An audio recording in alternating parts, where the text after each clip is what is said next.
démocratique du Congo doit avoir pour son avancement, ce qui est quand même logique. On va devoir suivre également les acteurs politiques dans cette émission. Docteur Omer Boulakali, vous pensez cette fois que la République démocratique du Congo, parce que bon, êtes-vous d'abord conscient qu'il y a quelque chose à relever par rapport à ce qui est du régime passé et qu'il faut encore corriger?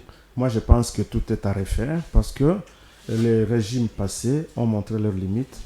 Au lieu de nous tirer vers le haut, ils nous ont tirés vers le bas.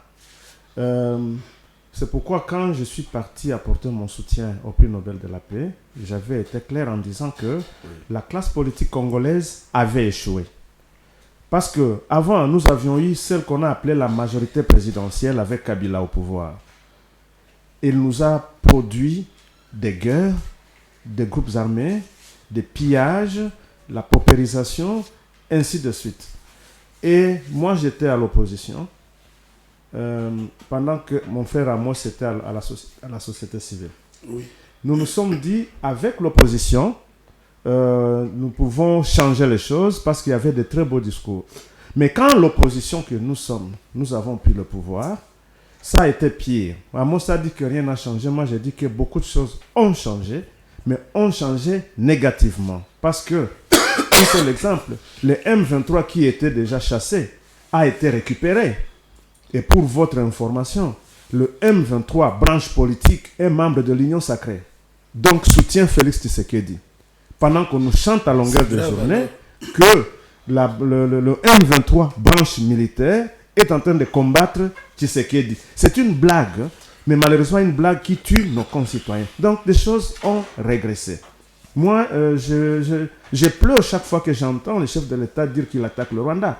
Parce que je le dis clairement, la toute première action du chef de l'État, au travers de son épouse, ça a été d'aller soutenir tous les orphelins rwandais. On n'a jamais soutenu un seul orphelin congolais. Avec l'argent, nos taxes, nos redevances, nos impôts, le régime a jugé bon d'aller soutenir les orphelins rwandais. La deuxième mission que le chef de l'État a eu à exécuter, c'était d'aller récupérer le M23, qui avait été chassé en 2014, 5 ans après, récupéré. Ils ont passé ensemble 14 bons mois, une année et 2 mois à Kinshasa en train de se la couler douce et de peaufiner de nouvelles stratégies pour attaquer le pays. Et tout de suite, le M23 s'est mis en parti politique. La branche militaire dit nous allons reprendre les armes, mais c'est toujours le M23. Troisième mission que le gouvernement, du moins le régime en place a eu à exécuter, c'était de donner notre or, nos services de renseignement au Rwanda. Aujourd'hui, on dit que le Rwanda nous agresse, mais si c'est vrai, on dirait que le régime a donné au Rwanda tous les moyens pour qu'il nous agresse. Vous savez que jusqu'à présent, les serveurs de renseignement de la RDC se trouvent à Kigali. Donc tous nos renseignements passent par le Rwanda avant d'aller à Kinshasa. On a donné au Rwanda le quartier général de Rwandair à Goma. On a proposé à Kagame un terrain à Goma où il allait construire sa cité modèle. Voici les premières actions. Et le chef de l'État lui-même de dire l'East African Community sera notre pays, alors on ne doit plus se battre pour les portions de terre. Donc tous les pays membres de East African Community peuvent se battre pour leurs terres, mais si on arrive en RDC, on ne peut plus se battre pour des portions de terre, on peut laisser ça aux membres de East African Community. Ça, j'ai dit des choses qui ont régressé. Vous êtes de l'Union sacrée, malheureusement vous avez partagé presque la moitié du pouvoir. Je rappelle aux auditeurs qui sont en train de nous suivre que vous êtes élu de la ville de Bukavu sur la liste de l'INC. Vous faites partie de l'Union sacrée, c'est vrai, les positions en prolongation ne rassurent pas vraiment que vous n'avez pas participé à la gestion du pays. Mais vous reconnaissez quand même qu'on doit faire confiance à de nouvelles figures? De toutes les façons, si nous devons dire la vérité, moi je suis caractérisé par la vérité. Et parfois on m'a traité pour un opposant interne et je préfère l'être parce que c'est seule la vérité qui peut sauver ce pays. Je disais ici que la classe politique a échoué, il faut qu'on donne le pouvoir à la société civile. Parce que la majorité présidentielle avait échoué, l'opposition a échoué, on a encore besoin de quoi? Vous serez d'accord qu'on change quand même Vital Kamerhe à la gestion parce que On ne sait pas, vous êtes de l'Union sacrée, c'est votre autorité morale, il est ministre de l'économie nationale, mais on ne sait pas comprendre. Vous êtes dans un pouvoir que vous contestez vous-même. Finalement, qu'est-ce qu'on peut retenir? Mais écoutez, mon chef Vital Kamerhe, que je salue d'ailleurs en passant, je l'attends, il va arriver aujourd'hui, je sais qu'il va nous donner un bon discours. Et je vais vous demander d'être cette fois-ci plus intelligent que d'habitude pour lire le message qui sortira de son discours. Parce que chaque fois qu'il dit, qu'il fait un discours, il y a des révélations que seules les personnes, les initiés suivent. Malheureusement, il pense qu'il s'adresse à un auditoire de surdoués, alors que c'est un auditoire de doués simplement. Et c'est que les Congolais, nous sommes doués. Mais quand il parle aux surdoués. Je vous donne un exemple. Par exemple, quand il a été à Kisangani, ou du moins avant d'aller à Kisangani, Vital Kamerhe se met à expliquer en disant il ne faut pas sous-estimer l'adversaire. Ce n'est pas ce qui m'intéresse plus.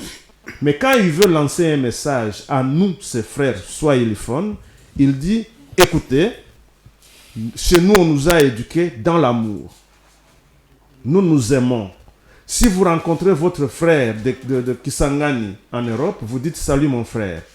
J'ai été voir le Premier ministre, j'ai trouvé son directeur. Bon, on va plus revenir sur cette particularité. Non, mais je suis en train de vouloir passer un message. Ah oui, parce que c'est une particularité. Non, si vous estimez qu'il est le seul qui a positivé ce gouvernement. Écoutez, vous m'avez donné la parole. Oui. Laissez-moi m'exprimer devant mes frères. Vous avez encore 2 minutes.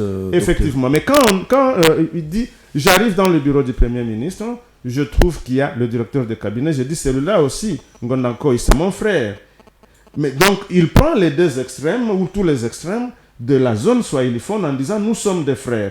En d'autres termes, il dit l'amour qui nous caractérise, nous devons le manifester. Et comment le manifester? Il faut bien faire son choix. Donc, il est rentré dans mon message, entre frères et amis. Et bien faire son choix, c'est-à-dire... est clair. De toutes les façons, le meilleur choix, vous le savez, le prix Nobel de la paix. Et quand Kamerhe parle au swahiliphone, pour qu'il s'adresse au prix Nobel de la paix. Il dit à la population de regarder vers le prix Nobel de la paix. C'est un message. Voilà, merci.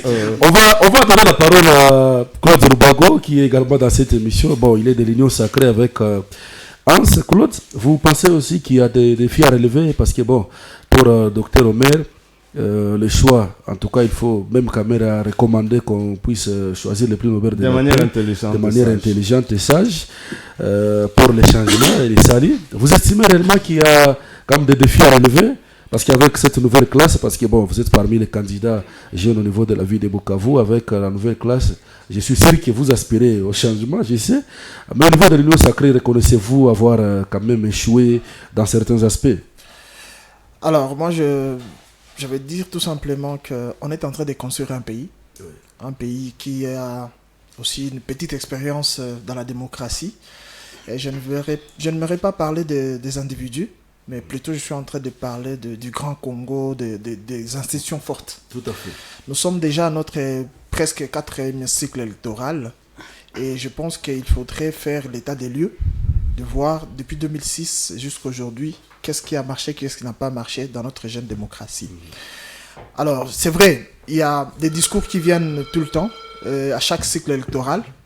Et moi, je pense que j'ai eu l'expérience de côtoyer nos aînés dans la politique, notamment Vital Kamerhe et Lukwebo et les autres. Et quand j'avais des responsabilités au niveau de Kinshasa, lorsque j'ai représenté tous les énarques de la République démocratique du Congo, et ces vieux m'ont dit qu'ils ont échoué. Ils ont échoué parce que... Donc ils ont reconnu. Ils ont reconnu qu'ils ont échoué. Et pour moi, même ma candidature, comme le plus jeune candidat, par exemple, dans la ville de Bukavu, à N, c'est pour leur dire qu'ils n'ont plus à nous donner. Okay? Nous sommes dans l'union sacrée, mais nous devons se dire de vérité. Et on dit qu'on ne change pas l'équipe qui gagne, mais l'équipe qui a échoué, il faut la changer. Et moi, j'ai fait une analyse très pertinente depuis 2006 jusqu'à aujourd'hui dans notre système démocratique. Vous savez que les députés, ils ont le pouvoir exorbitant. Et moi, je le dis toujours, lorsque nous allons résoudre le problème des députés, nous allons résoudre à 80% le problème du Congo. Lorsque nous élisons nos députés, nous leur donnons le pouvoir d'investir le gouvernement. Nous leur donnons le pouvoir de donner l'autorisation à ces gouvernements de chercher le moyen pour résoudre le problème des Congolais. le même député décide de la manière dont cet argent sera utilisé et à défaut, sanctionner le gouvernement.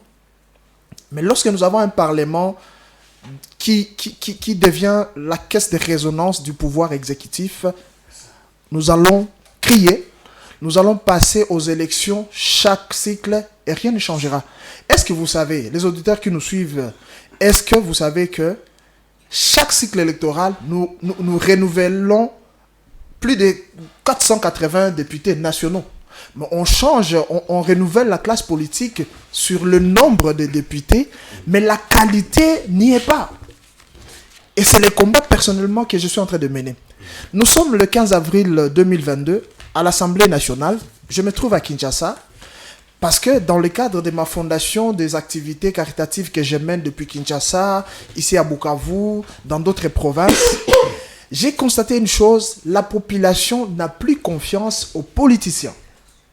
La population n'a plus envie d'aller voter. Et vous allez trouver que la majorité des Congolais sont déçus.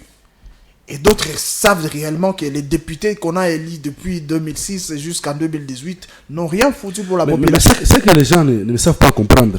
Vous avez accepté d'adhérer à cette philosophie de l'union sacrée. Pourtant, vous êtes d'accord qu'il faut un changement. Est-ce que ce n'est pas vouloir une chose de ce contraire? Il y a beaucoup de partis politiques qui sont là et qui aspirent au changement. Même à l'interne, nous devons savoir comment changer les choses. Okay? Même à l'interne, nous devons savoir comment changer les choses et des nouvelles idées innovantes qui arrivent. Parce que pour moi, il faut être cohérent avec soi-même. Okay? Oui. Aucune charte, par exemple, de l'Union sacrée ou aucun programme de parti qui pullule dans l'Union sacrée, même dans l'opposition, qui fait l'apologie, par exemple, des détournements. Aucun parti. Ok? Mais tous. Vous reconnaissez qu'il y en a quand même. Je dis tous. Parce que la mauvaise gouvernance que nous décrions, par exemple, aujourd'hui, vous ne verrez pas aucun parti passer, par exemple, à la télé ou dire à ses militants que nous faisons l'apologie du détournement, de la mauvaise gouvernance. Non. Que ce soit de l'opposition aujourd'hui, parce qu'on a dit ici, on a essayé avec l'opposition aussi, on a essayé avec la majorité, rien ne change. Moi, je suis en train d'attaquer le problème à la racine. Comme candidat député, je vais y arriver. On est en train de parler du processus électoral. Je suis en train de mener des réflexions par rapport à ces processus électoraux qui nous a causé du tort jusqu'à aujourd'hui. Alors, c'est comme ça que je dis, je me trouve à Kinshasa le 15 avril 2022, lorsque le Parlement et le G13 examinaient les réformes électorales. Moi, dans mes consultations que j'ai déjà eu à mener avec des milliers de Congolais dans ces pays, j'ai dit à ces députés, j'ai une proposition que j'aimerais vous soumettre. J'ai des écrits, j'ai même l'accusé de réception de l'Assemblée nationale. J'ai dit, la population est fatiguée de ces élections qui n'apportent rien. La population est fatiguée de ces députés qui sont en train tout simplement de chercher leurs intérêts. Il faudrait, parce que les députés que nous donnons les pouvoirs exorbitants, n'ont pas de sanctions. Est-ce que vous imaginez? Par exemple, dans notre système de démocratie, n'ont pas de sanctions. Les députés que nous avons élus, par exemple, d'ici décembre, ils ont chèque en blanc 5 ans. Qu'ils travaillent bien pour la population ou pas. 5 ans.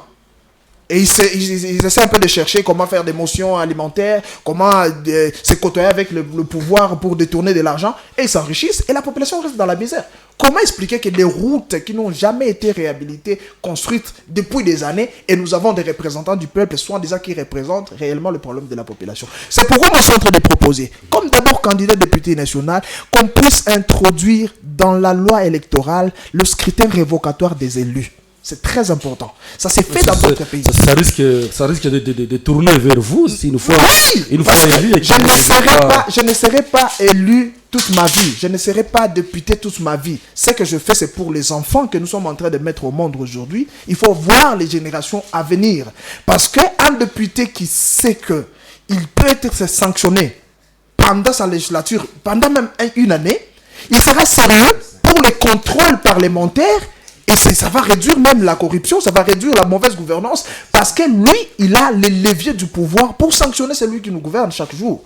Vous comprenez un peu la logique? Oui. Et ce n'est pas que nous allons se réveiller seulement le matin, où les contre-candidats, par exemple, Luba Goumani Claude, dire non, voilà, ces députés, il faut les déchoir et tout, il n'a pas. Non, c'est sur base du programme du gouvernement qu'ils ont validé au Parlement. Si par exemple, ils ont décidé qu'on construise la route venant de la place du 24 jusqu'à Chimbunda, par exemple, dans 2 mois avec $1 million, parce que c'est eux qui ont autorisé au gouvernement de les faire, si dans les 2 mois nous ne voyons pas cette route et que l'argent a été décaissé, que nous interpellions nos députés. Voilà. Vous comprenez? C'est quand même une proposition. On va revenir vers vous, cher Claude Zelouba. Je rappelle, mesdames et messieurs, nous sommes au 0992 93 82 16. Ceux qui nous captent peuvent déjà vous nous envoyer les messages. Je vous appelle d'ailleurs en direct, c'est mieux.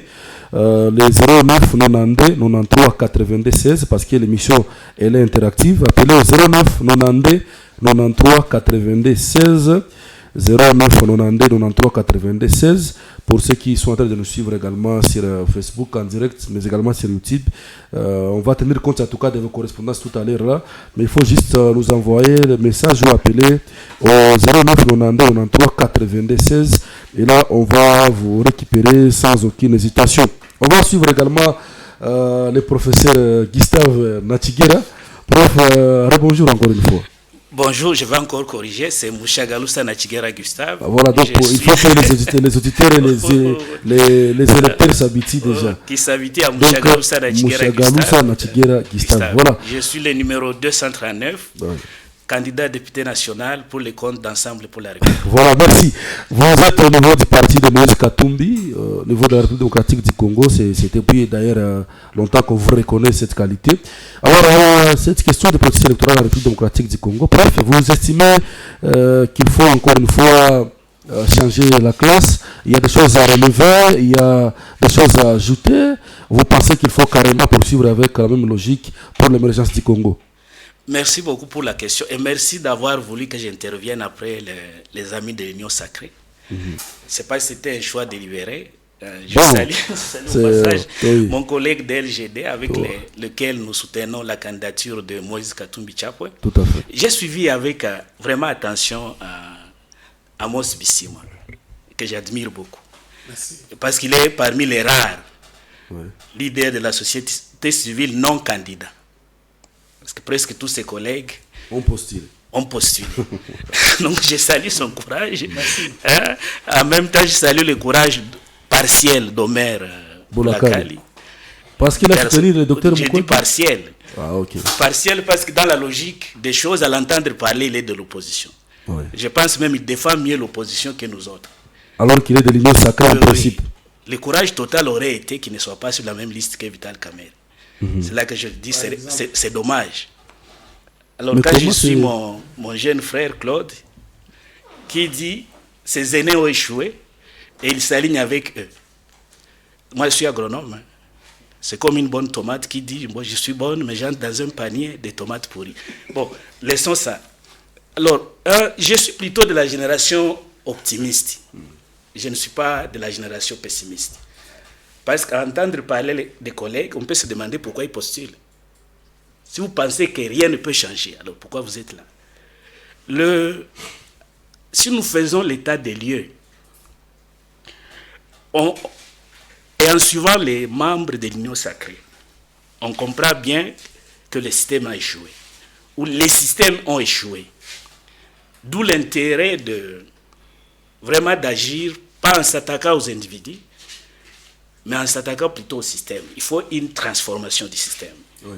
Voilà pourquoi, au niveau d'Ensemble pour la République, notre projet de société, que nous appelons Alternative 2024 pour un Congo uni, prospère et solidaire, est articulé autour des transformations. Nous avons 4 piliers et les 4 piliers, ce sont des transformations. Transformation structurelle, transformation institutionnelle, transformation sociale, mais des transformations qui soient durables. Ce mot-là, transformation, revient à 4 reprises dans notre programme. Mais on peut tout décrire ici.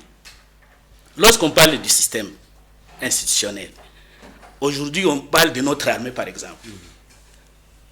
C'est dans notre pilier transformation institutionnelle. Vous allez vous rendre compte que tout le monde a peur ou oublie de dire par exemple que Joseph Kabila nous a laissé un système qui ne peut pas permettre à notre armée de gagner une guerre. On a 2 commandements parallèles, n'est-ce pas? On a les régions militaires et on a les zones opérationnelles. J'ai eu à vivre une scène ici où le commandant de la zone opérationnelle, Sokola 2, me disait qu'il n'a rien à dire au commandant région. On donne les moyens au commandant région, mais les zones opérationnelles n'ont pas de moyens. Comment voulez-vous qu'une armée pareille gagne la guerre? Où on a 2 chaînes de commandement. Donc il faut déjà au niveau institutionnel réglementer cela. Et ça ne peut pas se faire sans qu'on puisse revisiter la loi. Je suis par exemple dans le secteur de l'éducation. On a la loi cadre, n'est-ce pas? Mais qui n'a jamais été mise en application. Ou partiellement mise en application. Donc on voit que c'est tous les systèmes. On voit au niveau de la Constitution, où on doit retenir, c'est bien marqué que on doit retenir 40% au niveau des entités décentralisées, au niveau des provinces. Ça n'a jamais été mis en application. Donc, on peut tout dire, s'il n'y a pas une transformation institutionnelle, on changerait les personnes les unes par les autres, et rien ne marchera. Alors, j'ai suivi Blakali dire on doit donner le pouvoir à la société civile.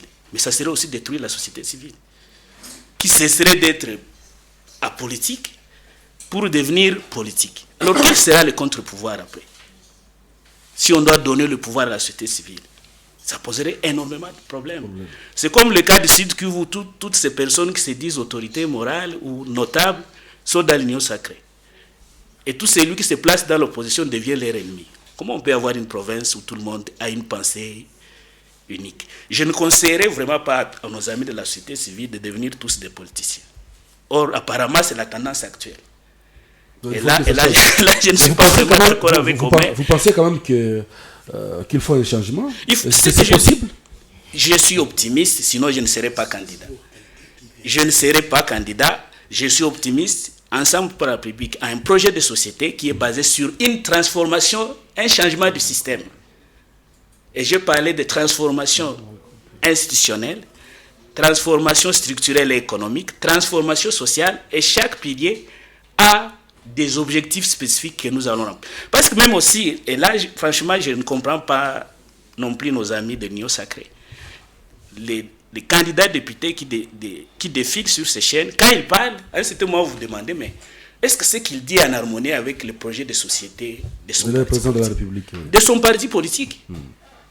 Parce que si ce que nombreux déclarent ici n'est pas en harmonie avec les projets de société, comment ils vont mettre ça en application? Parce que les lois proposées par les candidats députés doivent être en harmonie avec leur projet de société. Sinon, c'est bon. Comme nous aimons les logos. Voilà.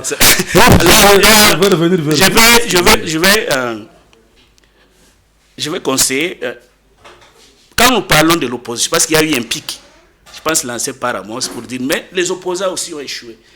Regardez déjà du point de vue système, il n'y a pas un porte-parole de l'opposition. Et ça a été voulu, n'est-ce pas? Parce que si déjà le système permettait que l'opposition soit considérée comme une structure fonctionnelle, au sein des institutions, toute cette guerre que nous observons n'aurait pas lieu, n'est-ce pas? Du moins pas avec une... Est-ce que c'est pas parce que l'opposition elle-même n'est pas organisée que cela arrive? C'est possible. Suivez. Les égos ont toujours existé. Je suis écologiste, n'est-ce pas? Les égos dans chaque communauté ont toujours existé. Voilà pourquoi il faut plutôt mettre en place... Parce que même aujourd'hui, vous êtes capable, plutôt, vous n'êtes plus à mesure la faiblesse de récupérer par exemple le docteur Mukwege pour accompagner la seule candidature de l'opposition, peut-être récupérer Martin Fayoulou pour accompagner la seule candidature de l'opposition. Bon, on comprend que qu'est-ce qui vous dit, même au niveau de l'opposition, qu'est-ce qui vous dit que la candidature de docteur Mukwege et celle par exemple de Moïse Katumbi nuirait à l'un ou l'autre? Qu'est-ce qui vous rassure que dans cette province, ceux qui ne voteraient pas pour Katumbi voteraient nécessairement pour Mukwege? Je pense qu'il faut faire une analyse. Nous sommes en démocratie, n'est-ce pas? Lorsque les gens ne parviennent pas à se mettre d'accord, si les règles sont respectées, le meilleur gagnera. Je dis bien si les règles sont respectées, le meilleur gagnera, n'est-ce pas? Le grand problème n'est pas à ce niveau-là. Le problème se trouve au niveau où l'union sacrée ne voudrait pas perdre les élections. Et c'est normal en politique. Mais met en place plutôt des mécanismes pour tricher. Et ça serait... J'ai trouvé des enfants de deuxième CO avec des cartes d'électeurs. Il y en a qui en ont. Donc, non, même ici, il y en a qui en ont. Deuxième, troisième. Mais comment expliquer ça? Ils ont fait sciemment pour gonfler le nombre d'électeurs incontrôlés, n'est-ce pas? On vient de décrier l'état des routes. Mais vous pensez que le Congo nouveau, ça sera possible avec l'opposition? C'est possible s'il y a transformation réelle de notre système de fonctionnement. Mais comment y arriver? Comment y arriver? Oui. Comment y arriver? Il faut d'abord avoir au sommet de l'État une personne qui remplit certains critères qu'Amos a énumérés, qui aime réellement le pays et qui comprend où il veut amener le pays. Il faut avoir une majorité construite sur base des normes. Pas juste une majorité pour remplir le Parlement, mais sur base d'un projet de société, alors à ce moment-là qui deviendrait commun. Attention, bon, peut-être c'est un rêve. Quel est ce parti politique qui aura la majorité parlementaire? Nous allons vers une tendance, n'est-ce pas, encore une fois, de coalition. Oui. Mais pour que ça soit conforme, pour que ça soit fonctionnel, il faudrait que ça soit conforme à la Constitution. Voilà. Regardez déjà la manière dont l'Union sacrée, FCC, l'Union sacrée ont été mises en place. Première ordonnance présidentielle. La première ordonnance présidentielle viole déjà la Constitution. Mais si déjà la première ordonnance qui a été prise par Félix Tshisekedi violait déjà la Constitution, vous vous attendiez à quoi? Merci. Merci beaucoup. Bref, il y a quelqu'un qui est avec nous au niveau de Kinshasa. J'ai là M. Daïro Déby, qui est dans le cercle du docteur Denis Mukwege. Maros Mbala, bonjour encore une fois si nous sommes ensemble.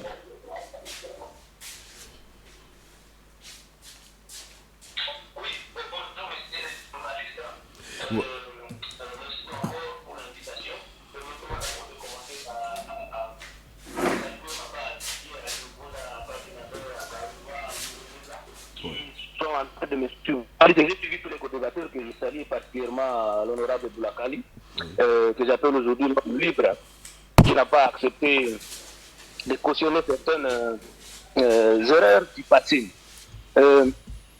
À suivre ce que les auditeurs sont en train de raconter, j'ai vite compris que le pouvoir en place et le pouvoir actuel a lamentablement échoué dans sa politique. Et comprenez par là que le pouvoir, lors de son arrivée, il n'avait aucun programme. Et voilà pourquoi tout au long de ce quinquennat, il ne faisait que tâtonner. Et dans leur tâtonnement, on fait que ils n'ont occasionné que des détournements. Et ce sont des détournements dans le vice, dans son engagement qu'il a fait à la population. Et cet engagement se résume à 3 points. La fin de la guerre, de la faim et fin du vice.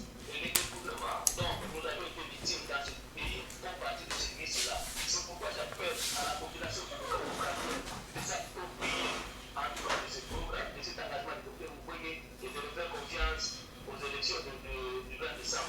Mais Maros, quelle est la nouveauté? Quelle est la nouveauté par rapport à d'autres candidats? Parce que bon, les programmes du docteur Denis Mukwege par rapport à d'autres candidats, quelle est la particularité? Parce que bon, la population va se retrouver le 20 décembre aux élections. La particularité du programme du docteur Mukwege par rapport à d'autres candidats, parce que on ne peut pas soutenir un programme qui n'a pas été, en tout cas, largué presque sur toute l'étendue à la fois.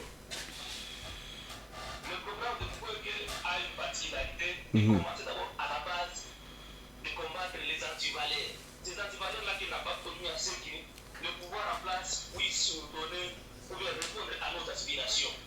Vous comprenez? Oui. Ce pouvoir-là, c'est comme que le pouvoir nous a fait, rien n'a été réalisé. Et c'est pourquoi Dr Mukwege a répondu à l'appel de la population pour endiguer toutes les antivaleurs, mettre feu à la guerre et améliorer le social des Congolais. Permettez-moi de revenir sur le processus électoral, parce que c'est ça, en fait, le sujet, le thème que nous sommes en train de discuter. Tout à fait. Je considère que ce processus électoral ici est bâclé déjà à la base. Le président de la Sénégal, on nous a présenté comme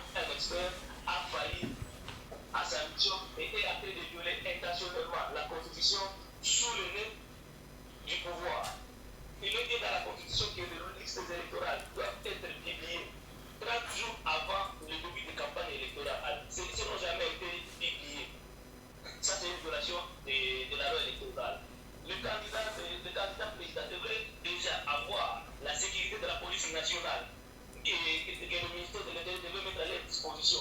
Le ministère de l'Intérieur n'a pas mis à la disposition des candidats.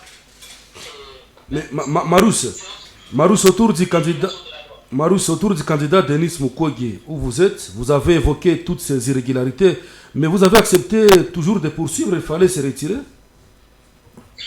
avions compris que c'était de manière intentionnelle pour décourager les Congolais à ne pas voter pour le changement. C'est pourquoi Denis Mukwege a dit que l'unité, c'est aujourd'hui le changement. Et c'est pourquoi Dr Denis Mukwege a accepté la tête de la population. Et donc, nous sommes en train d'accompagner le Dr Mukwege parce que c'est le seul candidat que nous avons et qui a même toutes les valeurs possibles pour espérer que notre pays soit sur la voie du développement. Le pouvoir passé est en train de. En fait, le président du Sénat, Kadima, tout ce qu'il a mis en place, c'était pour préparer une fraude électorale. Et nous l'avions constaté. Nous tous qui sommes invités dans cette émission, si nous regardons nos cartes électorales, nous n'avons plus de cartes électorales avec nos identités. Le jour des élections, nous allons présenter. Les listes électorales, je vous dis, je vous informe, j'ai été à la commune de Ngalema aujourd'hui, la commune à laquelle je vis. C'était hier, avec un ami qui devait aller faire un publicateur de Sahara. Arrivé là-bas, il n'a pas trouvé son nom dans le fichier. C'est à ce moment-là qu'on lui a encore enrôlé le nouveau. Et quand elle ne pas que les Sénégalais perdent plus de 50% de nom. Imaginez-vous, avec ces heures de fichiers, on nous appelle à aller aux élections. Le jour des élections, il y aura une station où la police ne sera pas à mesure d'édopter. Alors qu'à son temps, nous avions appelé la CENI à faire un audit de ces fichiers-là. Voilà. Le président de la CENI a refusé. Et nous avons compris que le monsieur savait ce qu'il cache. Et l'objectif, c'était quoi? L'objectif était de décourager la population d'aller afin que le taux de participation soit réduit convenable. Merci. Marousse. Ouais. Là, nous sommes vigilants. La population est vigilante afin que ces jours-là, le pouvoir soit sanctionné. C'est pourquoi nous prenons la communauté internationale, la population et tout le monde à témoin. Comme la CENI n'a pas voulu accepter les élections soient faites de façon équitable, de façon démocratique, paisible, les élections qui soient aussi des conséquences avec ce qui va se passer, il faut aussi avoir la réponse à la situation. Merci beaucoup Marousse. Je vais revenir vers vous. On va suivre le LGD également qui est représenté dans cette émission avec le pasteur Nicolas. Rebonjour encore une fois et bienvenue. Oui, bonjour monsieur le journaliste. Voilà, on parle de processus électoral au niveau de la République démocratique du Congo. Votre analyse rapidement cette question, vous pensez qu'il y a un changement? Écoutez, nous... Il faut s'attendre carrément à un changement prochainement après ces élections, parce que bon, les chefs de l'État, Félix Antoine Tshisekedi, candidat à sa propre succession. Il y a Matata Mponyo qui n'a pas été convaincu par lui-même et a décidé de poursuivre avec Moïse Katumbi Chapwe. Vous pensez cette fois qu'avec Moïse ça peut aller? Il faut rectifier une chose. Matata Mponyo, dire qu'il n'a pas été convaincu par lui-même, c'est faux. Il a plutôt donné la chance au pays de décoller. Ils se sont réunis, ils se sont retrouvés en Afrique du Sud il y a une semaine et nous avons décidé de porter ensemble la candidature de Moïse Katumbi. C'est une candidature qui est, il faut le dire, fruit d'un projet qu'on est en train de monter ensemble. L'ensemble avait déjà sorti un projet dénommé Alternative 2024. Nous, on avait déjà sorti le nôtre et le vulgarisé, le mieux vulgarisé d'ailleurs, renouer avec notre destin de grandeur, parce que le Congolais devrait arriver, cette fois en 2024, à reconquérir son pouvoir, à reconquérir sa dignité, et nous l'avons ainsi dénommé. Nous sommes engagés dans ce processus que nous avons toujours décrié, nous ne cesserons jamais de le dire. Dès le début, nous sommes en 2020, lors de la désignation à la Cour constitutionnelle des juges, tout le monde a décrié la manière dont ces désignations se sont faites. Nous sommes allés en 2021, lors des opérations de la cartographie, de la cartographie électorale et on a constaté des failles. Certaines entités ont été oubliées sciemment. Nous avons écrit chez nous LGD pour que ces entités soient récupérées, soient considérées comme des circonscriptions électorales. On en a connu au Sud Kivu, un cas d'exemple. Les villes d'Uvira, de Baraka, de Kamituga n'ont pas été considérées comme des entités des circonscriptions électorales et on n'a jamais eu de réponse quant à ça. Nous avons connu des centres fictifs lors de la cartographie électorale. Tout cela s'était fait d'ailleurs en violation de la loi qui veut que la cartographie électorale soit réalisée après les opérations d'identification et d'enrôlement des électeurs. On est passé en décembre lors des opérations d'enrôlement et d'identification des électeurs. Qu'est-ce qu'on n'a pas connu? On a connu même de morts d'hommes. Des gens ont été tués parce que pour entrer dans la salle, donner l'argent, on a vu des enfants se faire enrôler, au vu aussi au-dessus de tout le monde. On a retrouvé des machines, des cartes vierges dans les véhicules des tenants du pouvoir aujourd'hui. Et nous avons décrié tout cela à l'opposition. La société civile nous a rejoints, nous a accompagnés pour décrier ces faits. Mais jusque-là, la CENI ne nous a jamais donné des explications par rapport, par exemple... C'est pour ça que vous avez décidé d'accompagner la candidature de Moïse Katumbi. S'il arrive que... Bon, c'est la politique. S'il arrive que les engagements ne sont plus respectés, vous pensez vous remettre encore une fois? Mais écoutez, on est en démocratie. Nous sommes avec Katumbi sur base d'un projet que nous sommes en train de former ensemble. S'il arrive que nous ne marchons plus dans le même angle, écoutez, nous sommes en droit de nous libérer. Donc, c'est toujours une possibilité. Nous parlions du processus électoral et nous sommes arrivés au niveau où nous avons demandé à la CENI d'accepter qu'il y ait un audit du fichier électoral par une institution étrangère, une institution internationale crédible. Oui. La CENI n'a jamais accédé à cette demande, qui a toujours été d'ailleurs une coutume. En 2006, on l'a fait, en 2011, on l'a fait, et en 2018, ça a été fait. Mais pourquoi? Qu'est-ce qui se cache derrière le refus de Kadima, qui est paradoxalement encouragé par le camp au pouvoir? Oui. Qui est encouragé par le camp au pouvoir, et jusqu'aujourd'hui, on ne sait pas, en réalité, on va voter à quel nombre. Quelle quantité de Congolais? Serez-vous d'accord qu'on reporte les élections pour qu'on revienne sur le fichier? Reporter les élections pendant que le pays est déjà pris, pendant que on parle de 145 territoires, mais aujourd'hui on n'a plus 145 territoires. On n'a que 143 territoires. On ne peut plus. C'est pourquoi nous sommes engagés dans ce processus pour ne plus laisser à Tshisekedi une seule minute après le vent pour continuer à piller le pays, à vendre le pays, à signer des accords avec ses amis, ses frères crédibles, qui sont en train aujourd'hui de nous endayer. Nous sommes là pour bloquer le chemin parce que nous avons décidé de ne pas laisser un seul couloir, de continuer à tribaliser la gestion de l'État. Voilà pourquoi nous sommes jusqu'au bout. Et écoutez, vous êtes en train de suivre la campagne.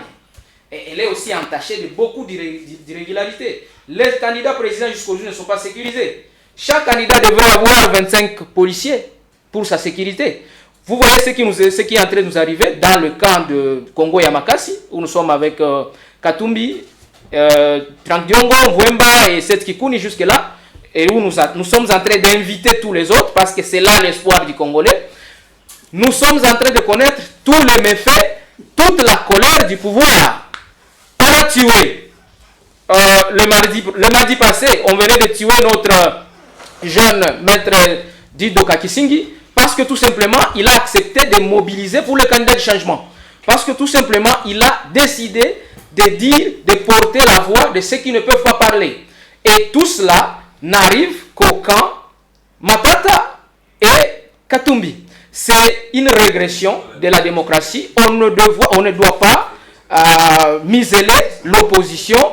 Vous avez suivi. Après juste que le président soit Yue à la place Mapon, non, à la tribune centrale de Kindu, il a décidé qu'on ferme cet espace pour qu'aucun autre candidat de l'opposition ne donne son meeting voilà, là-bas. donc si je retiens bien ce que vous avez dit, les fichiers devraient être révisés. Oui. Ça, c'est d'abord un. Et de deux, il faut faire confiance à votre candidat pour le changement. Si Écoutez, je comprends bien. Alors, aujourd'hui, il y a que Katumbi qui porte les espoirs de tout un peuple. Voilà, merci Ça, beaucoup. c'est Je une vais vérité. revenir vers vous. Je rappelle aux auditeurs que nous sommes au 09 92 93 82 16.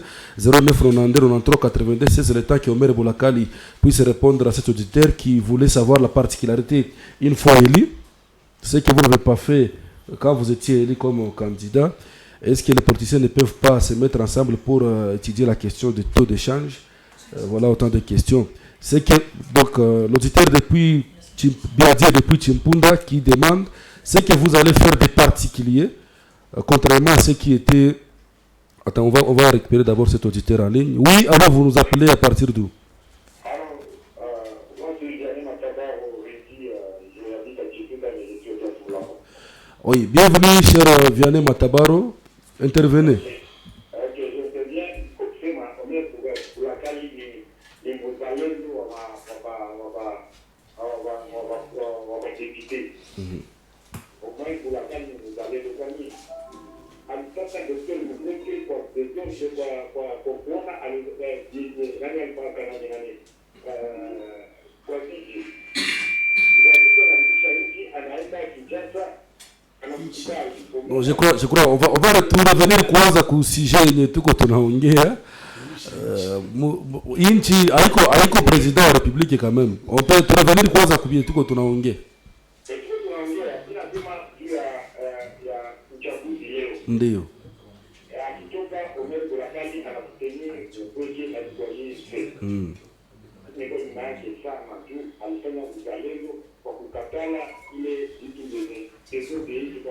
Ndio.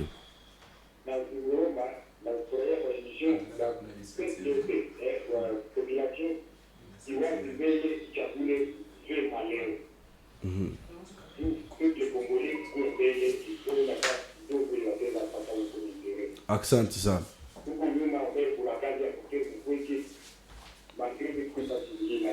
Asante. Voilà. 09 92 93 82 16. 09 92 93 82 16. 09 92 93 82 16. Kuita c'est plus mieux parce que message ya Josiko Mingi, on ne saura plus revenir kubiote. Je salue l'intervention de l'honorable Imani Lubago Claude. Sa proposition peut nous amener au changement si seulement on peut lui comprendre. Je soutiens le numéro 117, c'est Justin Migabo depuis Bagira. Merci beaucoup à vous, cher ami Justin. Appelez au 09 92 93 82 16. 09 92 93 82 16. On va vous suivre. 09 92 93 82 16. Voilà le numéro. Docteur, répondez rapidement à cet auditeur avant de donner la parole à Mons Bissimo. Oui, qu'est-ce que vous allez apporter de nouveau, ce que vous n'avez pas réussi à apporter pendant les 5 ans que vous étiez député? Oui, je sais que j'aurai le même temps de parole que les autres parce que vous m'aviez coupé avant. Vous aurez la parole, ça c'est juste une réponse à cette question. Pour mon frère, je sens bien qu'il me suit très bien. Et il me soutient, c'est pourquoi il veut comprendre qu'est-ce que j'apporte de plus. Vous savez bien que pendant cette législature, nous nous sommes battus contre les antivaleurs. Malgré que nous soyons du côté du pouvoir, nous avons refusé que le pouvoir continue à abuser. Et le problème s'est retrouvé au niveau de Kinshasa parce que le commandant suprême et le garant du bon fonctionnement des institutions, c'est le chef de l'État qui entêtait tout cela, qui faisait de la mafia au niveau de la province. Nous sommes allés au niveau de la province. Mais le défi est que, je l'ai dit, et j'insiste, je persiste, je signe, nous avons manqué de députés nationaux qui pouvaient nous accompagner dans l'action parlementaire en province. Nos députés, une fois à Kinshasa, se sont comportés comme s'ils étaient élus de Kinshasa et que la province de Sud-Kivu ne méritait que des sacs de ciment et de tôle, mais pas un plaidoyer, mais pas une représentation, mais pas un suivi. Alors, comme il y a une absence au niveau de Kinshasa, le combat que nous avons mené ici, nous voulons le transposer au niveau national pour que nos jeunes frères qui sont candidats députés provinciaux, qui vont être élus, quand ils seront en train de se battre, comme nous l'avons fait ici, qu'ils puissent trouver un écho au niveau supérieur. Deuxièmement, nous pensons que nous avons créé une révolution. Je pense qu'Amos et les autres, vous allez vous rappeler que la toute première interpellation contre le gouverneur de province en 2020, c'était une interpellation formulée par le docteur Omer, et vous vous souvenez qu'il avait voté à la plénière seul, 1 contre 47, mais on s'est battu, et jusqu'à ce que notre combat engendre, accouche, produise 26 députés vers la fin de notre législature. Mais il y a un autre message qui dit que Kamere n'a pas donné le mot d'ordre de voter docteur Denis Mukoko, comme vous l'avez dit. Mais de toutes les façons, vous m'avez toujours suivi, vous êtes journaliste, vous faites les investigations. Oui. Ma plus grande conférence que j'avais tenue avec des professeurs d'université du Sud Kivu, où les profs avaient été invités, mais ils n'avaient pas pris part, les thèmes étaient que les partis politiques des autorités morales étaient une prison idéologique. Et on ne devrait pas rester dans une prison toute sa vie. Parce que j'ai toujours donné cet exemple, vous me donnez une minute pour l'expliquer. Oui. Les partis politiques avec les autorités morales violent le principe démocratique. Quand vous entrez dans un parti politique, vous répondez au mot d'ordre, même si ça va à l'encontre de vos convictions et de la conviction de la population. Voilà. Supposez qu'on vous dise, non, vous m'avez donné une minute, ne me coupez pas. Vous aurez la parole, c'était juste pour répondre. Mais c'est ça la réponse que je donne. La réponse à votre question. Le parti, l'autorité morale vous désigne pour qu'on vous nomme ministre. Et une fois ministre, ce n'est ni congrès, ni élection. Vous arrivez là-bas, supposons que vous êtes ministre de l'infrastructure. On vous dit 100 millions pour les routes. Mais celui qui vous a fait nommer dit, mais c'est moi qui ai donné mon argent pour que nous ayons des députés, tu donnes d'abord 20 millions. Et quand les 20 millions sont en poche, vous vous rendez compte que le Premier ministre risque de vous traquer. Vous dites, le Premier ministre, prenez aussi ça. Et au finish, vous vous rendez compte que le pays n'a bénéficié que de 10 millions. Alors, nous devons créer une révolution au sein même des partis politiques. C'est ainsi que le Vital Kamerhe, connaissant les jeux démocratiques, ne peut pas donner un mot d'ordre. Mais ce qui a été fait... C'était une parole intelligente. Non, mais ce qui a été fait dans mon parti politique, c'est qu'on a fait une petite erreur. Et l'erreur est qu'au lieu d'organiser un congrès, on a organisé un mini-congrès qui n'est pas statutaire. Et le mini-congrès qui n'est pas statutaire n'engage personne, à part les aveugles. Et donc c'était une façon de nous dédouaner. Tout un chacun peut faire son choix. Mais on ne va plus faire un combat entre deux membres de l'INC. Vous avez suivi l'honorable Omer Boulakali, le mot d'ordre de tout ce qui a été donné autour de l'organisation du parti. Il n'y a pas eu de mot d'ordre. Voilà, il n'y a pas eu de mot d'ordre, il y a eu juste des orientations politiques par rapport à ce qui a été évoqué. Rapidement, on peut une réaction dans une minute. Oui, merci beaucoup, monsieur le journaliste. Je pense que tout ce qu'a dit le docteur Omer n'engage que lui, nous les concédons. Le parti a une hiérarchie que nous devons respecter. Le président Kamerhe, c'est le président national du parti et nous devons suivre scrupuleusement sa vision. Je pense qu'on ne peut pas avoir deux leaders à la fois, même la Bible l'interdit. Vous vous souviendrez qu'à l'époque, même dans la Bible, nous avons comme inspiration, quand Moïse conduisait les enfants d'Israël, Josué ne se faisait pas voir. Nous devons respecter, ça c'est l'indiscipline politique. Nous devons quand même respecter notre hiérarchie. Et nous pensons que ce mi-congrès qui a été fait à l'égard de tous les cadres et les membres de l'INC. Et tout le monde devrait respecter. Ce n'est pas dans notre respecter nos textes quand même. Scrupuleusement, s'il vous plaît, c'est moi qui ai la parole, monsieur le docteur. Nous devons respecter scrupuleusement le mot d'ordre du président national et c'est ce qui a été fait. Nonobstant, Omer qui s'est sorti et agardé en donnant son opinion, qu'il les concède, qu'il le regarde lui-même. Mais le parti ne pourrait suivre que la voie de Kamerhe, celle d'appuyer le numéro 20, qui est le président actuel, le président Félix Antoine Tshisekedi Tshilombo, et c'est pour lui que nous prenons. Et d'ailleurs, en passant, je viens d'annoncer l'arrivée massive, n'est-ce pas, avec toute une grande délégation à sa suite, qui suivent le président national, qui va atterrir dans cette ville, que nous appelons le patriarche politique national congolais.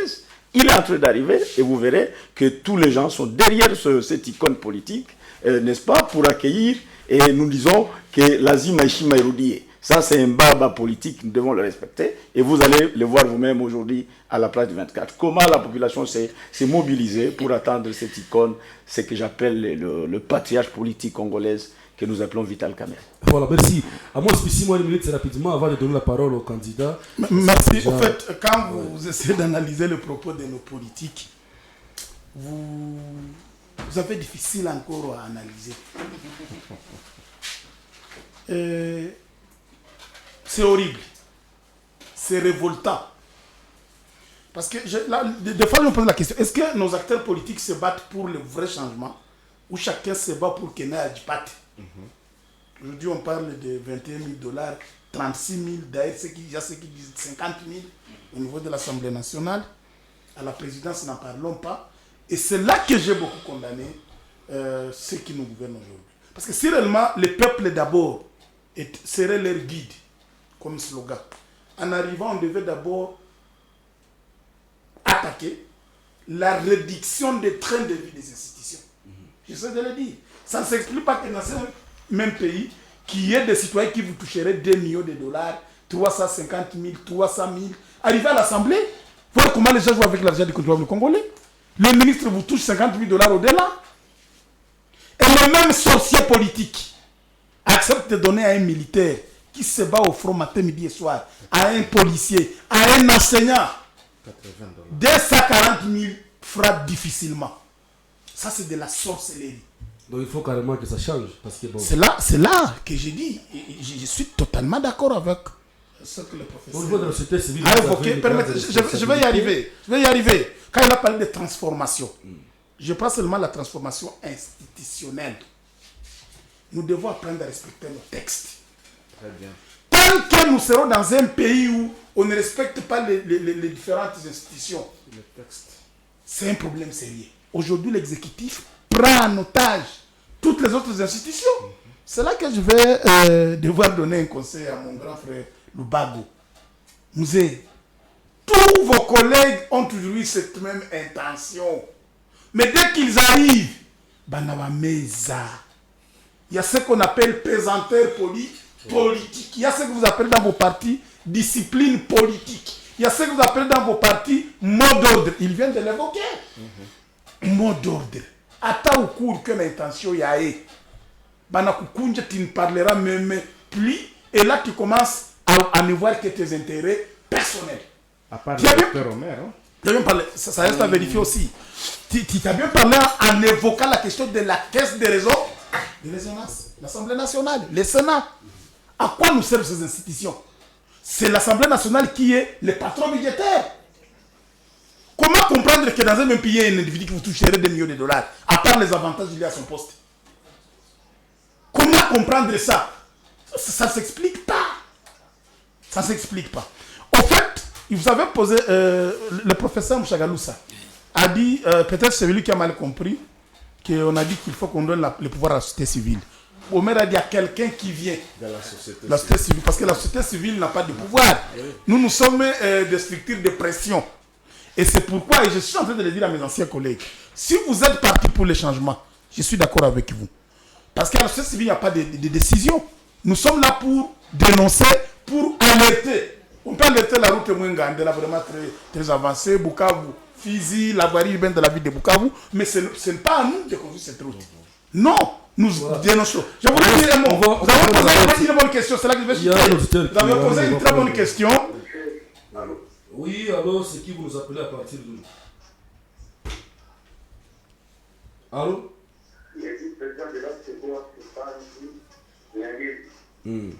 Bienvenue. Oui.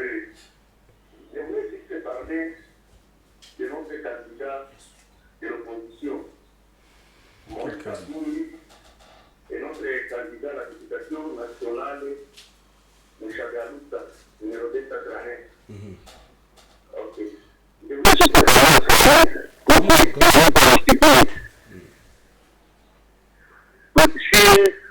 population ya Bukavu tunasikiliza kandidatire ya Papa Gustave Mouchagaloussa na Kigera numéro 239 et notre président Moïse Katumbi Chapo, parce que tunaona kupitia hapa tutapata changement ya nchi yetu na nchi yetu tatembea mzuri kupitia wale watu. Unaangalia kazi kidogo ya Papa Gustave alifanya mwiye, inafaa kuwa naangalia maaction za mtu alifaa. Kesho yake Mungu atukusaidia, anapita ku gouverneur. Mimi nawaza hii mwingine yetu inaweza badilika. Inaweza badilika. Merci. Voilà. Je salue l'auditeur, le travail que le professeur Mouchagaloussa a fait à l'IEA. Moi, je suis fruit de l'IEA, j'en suis témoin. Mais est-ce que Kulu Konyataenda Habata Mkunja Parce qu'il a lui-même évoqué la question de la retenue à la source. Comme le prévoit notre constitution antique 175. Vous êtes gouverneur, vous n'avez pas de retenue à la source. Vous faites quoi? Quand il n'y a pas d'argent, vous aurez à répondre. Vous avez posé une très belle question à notre frère de LGD. Est-ce que avec Katumbi, cette fois-ci, le pays va décoller? C'était une très belle question. Peut-être oui, et peut-être non. Mais avec l'expérience que nous avons, j'ai continué à douter. Parce que je tiens à rappeler que Moïse Katumbi a été aussi aux affaires. Oui. Matata a été aux affaires. Oui. Et le bilan. Les résultats, c'est quoi? Nous devons apprendre à nous dire, parce que tous ces gens-là, et c'est ce que je suis en train de... Vous n'avez jamais été en politique, et même le professeur Mchagalous. Un recteur, c'est un politicien. Merci. Mais vous accompagnez les gens qui ont un jour géré. Et quel est le résultat? Disons-nous de vérité. Oui. Quel est le résultat? Mais finalement, comme on n'a pas... Il y a un peu que je voulais... Comme on n'a pas de profil... Non, c'est ce que je voulais dire. Il y a des auteurs qui vous écoutent et qui tiennent compte en tout cas des orientations des uns et des autres par rapport... Oui. C'est ce que je veux dire ici. Oui. Moi, aujourd'hui, ça n'engage que moi. Je doute fort au niveau où notre pays se trouve aujourd'hui, avec des animateurs politiques que je qualifie souvent de sorciers nés. Les élections ne peuvent pas nous aider. Il faut réfléchir à une autre alternative, à chacun d'analyser. Ça, c'est un mot ici. Vous dites que les élections ne vont pas aider. Oui, parce que, pourquoi je l'ai dit? Ça n'engage que vous. Ça n'engage qu'à moi, et j'assume mes mots quand je parle. Merci. Donc il faut carrément que ça reste comme ça. Pour libérer un État, il y a plusieurs alternatives. Pour libérer un État. Vous voulez que ça reste comme ça? Moi, je dis que chacun analyse à sa manière. Merci. Pourquoi je l'ai dit? Parce que c'est là que avec les élections, les animateurs égoïstes que nous avons toujours connus, depuis des décennies, ce sont des gens enrichis, comme pas possible, au détriment d'une population qui vit dans une misère de honte sans précédent. Ils vont revenir avec leurs moyens déjà pillés, acheter la conscience des acteurs. Si aujourd'hui on n'organise pas les élections, quelle est l'alternative qui va permettre... Ne m'amenez pas à dire ce que je ne voudrais pas dire au micro. Je dis seulement au vu de l'image de honte qu'affiche le pays aujourd'hui. Je vous assure. Parce que je ne veux pas que ça soit ici. Je souhaite bonne chance à tous les candidats. Que le meilleur l'emporte. Et que les élections soient... les élections se sont bien passées. Que le meilleur soit proclamé. Mais le regret pour moi, Touroudili était né devant 2028. Merci. Le pays ne va pas décoller. Il faut de nouveaux animateurs au moment où c'est le même débat que nous avons toujours connu. En 2006, en 2011, 2018, aujourd'hui en 2020. Nous vivons cette nouvelle chose, c'est la honte. Et il faut que les choses changent dans le sens... Voilà, Marousse, réaction rapidement. Vous avez suivi tour à tour Amos Bissi, moi, Dr Omer et les autres au studio. Une réaction rapidement parce qu'on va aborder le deuxième sujet. Mais avant, je voudrais intervenir.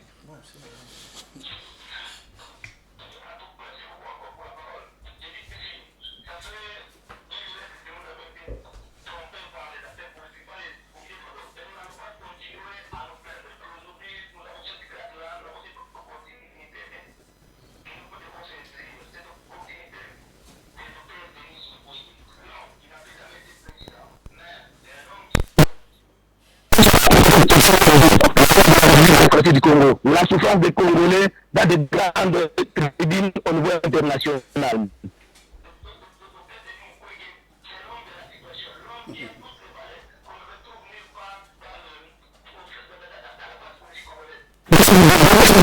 C'est l'homme. C'est sa politique. Nous le retrouvons dans ce qui est comme ces propositions sont en train d'être appliquées aujourd'hui avec le pouvoir en place. Par exemple, les Fonarels, c'est l'idée du docteur Denis Mukwege. Mais le pouvoir en place ne peut pas l'accepter. Alors, donnons l'occasion à cet homme que nous n'arrivons pas à retrouver chez aucun candidat. Nous sommes en train de suivre la campagne électorale des uns et des autres. Il continue aussi à nous tromper et à nous amener dans les démagogies. Quand un candidat vous dit qu'il faut il est candidat, il passe président de la République, en 6 jours le taux de dollar va baisser. C'est par quel miracle? Il nous dit qu'en quelques mois, il va terminer la guerre. C'est par quel miracle? Nous ne voulons plus ces politiciens qui nous reviennent avec des discours démagogues. Nous ne voulons pas ces politiciens qui hier ont géré le pays, qui hier ont volé, qui se sont enrichis grâce à la caisse de l'État, qui hier ont tué les entreprises de l'État pour créer leurs propres entreprises, en fait de mettre à genoux la République pour qu'elles puissent s'élever. Nous ne voulons pas ce candidat qui nous vienne avec des matelas aujourd'hui pendant la campagne pour acheter notre conscience. Nous voulons ce candidat qui hier a travaillé pour nous, qui hier a porté notre souffrance, et c'est Denis Mukwege. C'est ainsi, j'appelle à la conscience des uns et des autres, là où nous sommes. Denis Mukwege, ses échos vont au-delà de la ville de Bukavu. Les œuvres de Denis Mukwege sont à Kinshasa aujourd'hui. Les œuvres de Denis Mukwege retentissent dans les grands Kasaï. C'est un homme qui a une vision globale, qui connaît le problème des Congolais, parce que beaucoup de candidats aujourd'hui ne connaissent pas le problème des Congolais.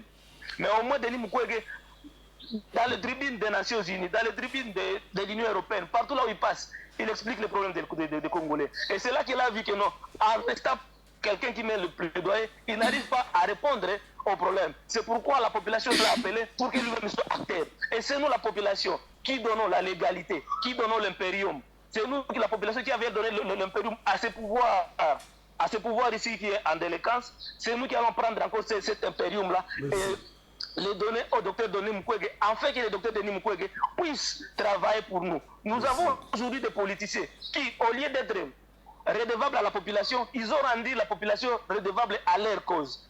Et aujourd'hui, la population n'est plus rationnelle dans le choix. Pourquoi? Parce qu'un député s'est tapé ces luxes-là de construire une école. Un ministre s'est tapé ces luxes-là de construire une école. Alors que ce n'est pas le rôle d'un ministre de construire l'école, s'il vous plaît. Le ministre n'a le moins que le gouvernement met à la disposition d'un ministre, c'est pour le mettre à l'abri des besoins. Mais malheureusement, ces ministres, ils vont les caisses de l'État pour venir construire les écoles. Et du coup, ça rend la population irrationnelle d'aller rester. Et quand ils vont revenir 5 ans durant, ils vont oublier la population. Mais nous avons un monsieur, je reviens encore, le numéro 15, Denis Mukwege. Le numéro 15, Denis Mukwege, qui a un programme et qui a travaillé durant 40 ans. Il a donné toute sa vie, toute sa jeunesse. Merci à la population congolaise, et c'est à celui-là que nous allons faire confiance. Et comprenez ici aujourd'hui que le monsieur est en train de battre campagne. Il est en train de faire sa part. Nous aussi, population de Chimpunda, population de Bukavu, faites aussi votre part. Mobilisez déjà pour ce monsieur. Le monsieur, il a une vision pour soulever le Congo, pour remettre le Congo sur la voie de développement. Mais beaucoup plus pour redorer l'image des Congolais longtemps ternie. Nous tous qui sommes là. Merci Marius. Il suffit seulement de traverser la frontière. Nous n'avons aucune valeur. Nous n'avons aucune valeur. Mais un Rwandais, quand il traverse la frontière chez nous, voici comment est-ce que le regard que nous avons envers lui, ils sont respectueux. Pourquoi? Parce que nos politiciens, les politiciens qui sont ici à Kinshasa, les politiciens qui sont à Bukavu, n'ont pas travaillé à faire de redorer l'image des Congolais. Le Congo, c'est un pays qui était respecté hier. Et le Congo a été une référence. En 1965, le niveau de développement de la RDC était au même niveau que le Canada. Aujourd'hui, le Congo, c'est le dernier pays. Pourquoi? Parce que nous avons eu le malheur d'avoir les dirigeants véreux qui n'ont pas travaillé pour l'intérêt du Congo. Aujourd'hui, nous avons un docteur Mukwege qui n'a pas besoin d'honneur, qui n'a pas besoin de se construire des immeubles, qui n'a pas besoin de se construire des entreprises. Son seul besoin, son seul envie, c'est de travailler pour le Congo. Et c'est ces messieurs-là. C'est ces messieurs-là que nous allons tous voter. Mais j'interpelle encore, nous sommes en train de suivre l'évolution de la CENI. Le président de la CENI nous a dit que les dispositifs électroniques de vote sont encore en production. Il faut que ça vienne à Kinshasa. On va devoir revenir s'il vous plaît. On va revenir sur la CENI. S'il vous plaît. On va revenir sur la CENI. Restez dans l'émission. Parce que les signes qu'il est en train de lancer, c'est pour nous préparer à un report. Docteur Denis Mukwege n'a pas démissionné à l'OMS pour venir faire l'aventure. N'a pas démissionné dans toutes les structures internationales où il travaille pour venir faire l'aventure. Il est venu pour répondre, et nous sommes sérieux, au problème des Congolais. S'il vous plaît, peuple congolais, s'il vous plaît, peuple de Bukavu, l'heure nous est donnée. C'est une opportunité qu'il faut saisir. Professeur Denis Mukwege, c'est l'homme qu'il faut, l'homme de la situation. Ne suivez pas tous ceux qui viennent vous donner des choses. Ne suivez pas ceux qui viennent avec de faux discours. Ne suivez pas les malheurs. Voilà, on va donner la parole à Claude Zulubago parce que ça sera un tour de table pour prendre le deuxième sujet rapidement. S'il vous plaît, Marus, je reviens. Marus, s'il vous plaît, je reviens vers vous pour la suite. Restez dans l'émission. Je vais revenir vers vous. Alors, Claude Zulubago, rapidement. Bon, Ça fait un temps que vous avez Ouais, suivi c'est ça. les réactions des uns et des autres Ouais, au studio. ouais. Je suis sûr que vous allez ramasser Oui, au fait, rapidement les réactions oui, autour oui, de en cette fait, question. j'ai suivi tout le monde. Moi, je pense que je n'ai pas besoin d'être découragé dans ma démarche.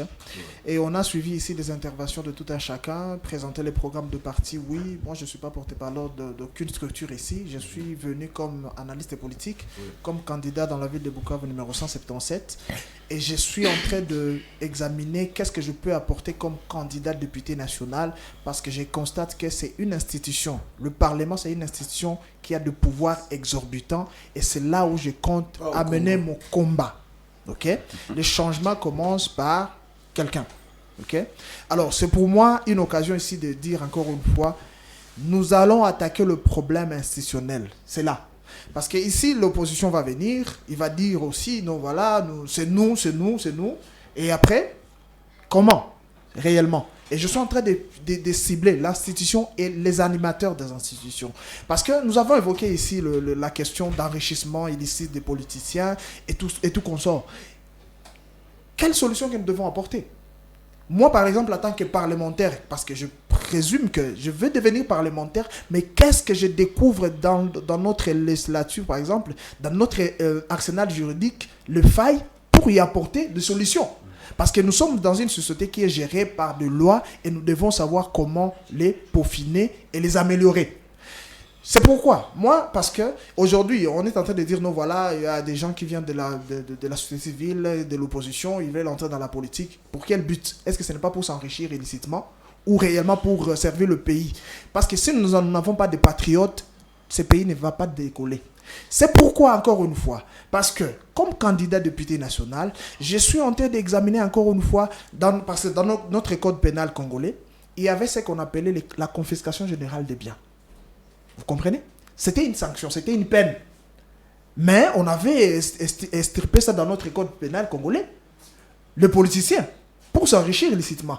Comment ça s'explique aujourd'hui, par exemple, je suis candidat député national, demain je deviens député, je fais 5 ans de mandat, j'avais qu'une maison hier, et demain je deviens millionnaire et avec plus de 20 maisons. Où sont venus tous ces biens? Est-ce que ce n'est pas le moment de se poser des questions? À chaque fois que vous occupez un mandat politique, on examine vos biens d'avant et d'après. Et si vous n'arrivez pas à justifier vos biens, et que ce que vous n'arrivez pas à justifier, ça rentre dans la caisse de l'État. Et je suis en train de proposer qu'on puisse réintroduire dans le code pénal congolais cette peine de confiscation générale de biens. Comme candidat député national, je ne suis pas en train de faire des aventures comme candidat député national, non.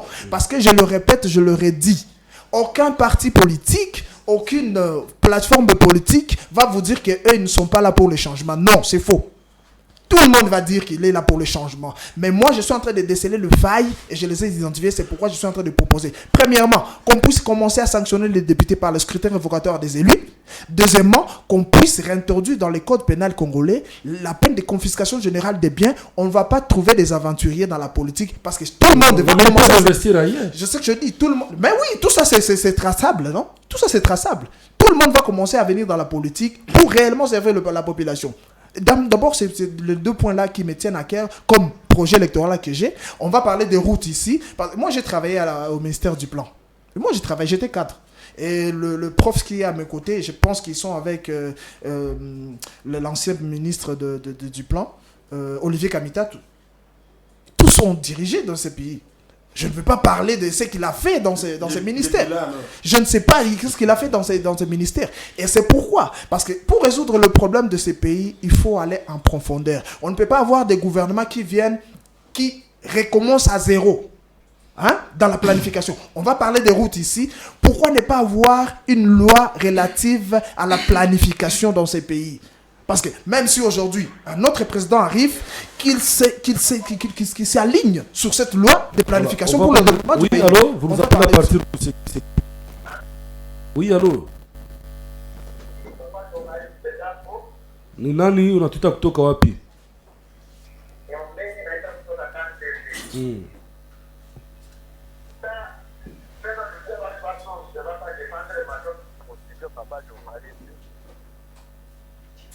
Allô?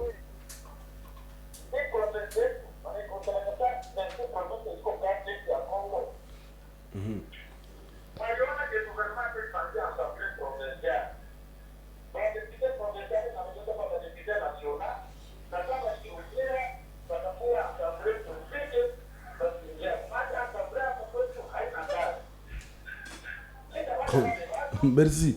Je crois que nous sommes en train. Non, j'ai terminé mon idée. J'ai terminé mon idée. Parce que je suis en train de dire par rapport à tout ce que nous sommes en train de présenter ici. Oui. Et tout le monde, par exemple, comme candidat, oui, tous les partis ont de bons projets. La matérialisation de tout ça, ça dépend des personnes, des individus. Si vous avez d'autres objectifs pour devenir politicien, vous n'allez pas matérialiser ça. Laissez, ne pas nous décourager. Nous avons d'autres nouvelles idées à proposer et nous allons mener cette bataille jusqu'à la fin. Et tout ce que je suis en train de vous présenter ici, dans toute la République, je mets quiconque en défi, il n'y a aucun candidat député national qui a le projet comme le mien. Personne. Voilà, merci. On va écouter Gustave Natiguera. Mouchagaloussa Natiguera Gustave. Prof, une réaction rapidement parce qu'on va donner la parole. Merci beaucoup, vous m'avez vu en train de sourire. Je peux personnaliser même le débat en parlant de moi-même. Vous savez, l'Assemblée nationale, si nombreux ne le savent pas, fonctionne en commission. C'est-à-dire, lorsque quelqu'un décide de postuler comme député, il devrait d'abord être capable de dire il apporte quoi. Voilà. De nouveau. En termes d'expertise, n'est-ce pas? Parce que les lois sont, n'est-ce pas, formulées en commission. Si je devrais parler de moi-même, je pense que je dispose suffisamment de compétences pour parler dans la commission éducation, dans la commission environnement, dans la commission même santé, composante formation, dans la commission diplomatie parlementaire. Je peux me limiter. Donc il faut d'abord savoir au départ ce que vous êtes capable de faire. Oui, il faut pas aller au Parlement sans savoir qu'est-ce que vous pouvez apporter. Bon, il y a ceux qui réfléchissent 21 millions, c'est 21 000 $. Oui, mais c'est dans notre pilier transformation économique. Notre programme a une composante solidarité solidaire. Lorsque les ressources du pays ne sont pas distribuées de manière équitable, comment voulez-vous que nous n'ayons pas de rébellion? Lorsque certains organisent des fêtes de mariage pendant un mois, dans une ville où les gens se demandent ils vont manger quoi le soir, comment voulez-vous qu'il n'y ait pas révolte? N'est-ce pas? On a dit ici, mais professeur, si vous allez au Parlement, qu'est-ce qui vous dit que vous ne serez pas comme les autres? Je ne veux pas en politique pour chercher l'argent. Attention, j'ai eu à gérer l'UEA, c'était des millions par an. Sur mon compte, je n'ai pas 100 000 $. Et je peux justifier avec détail. Ah, et c'est là le problème.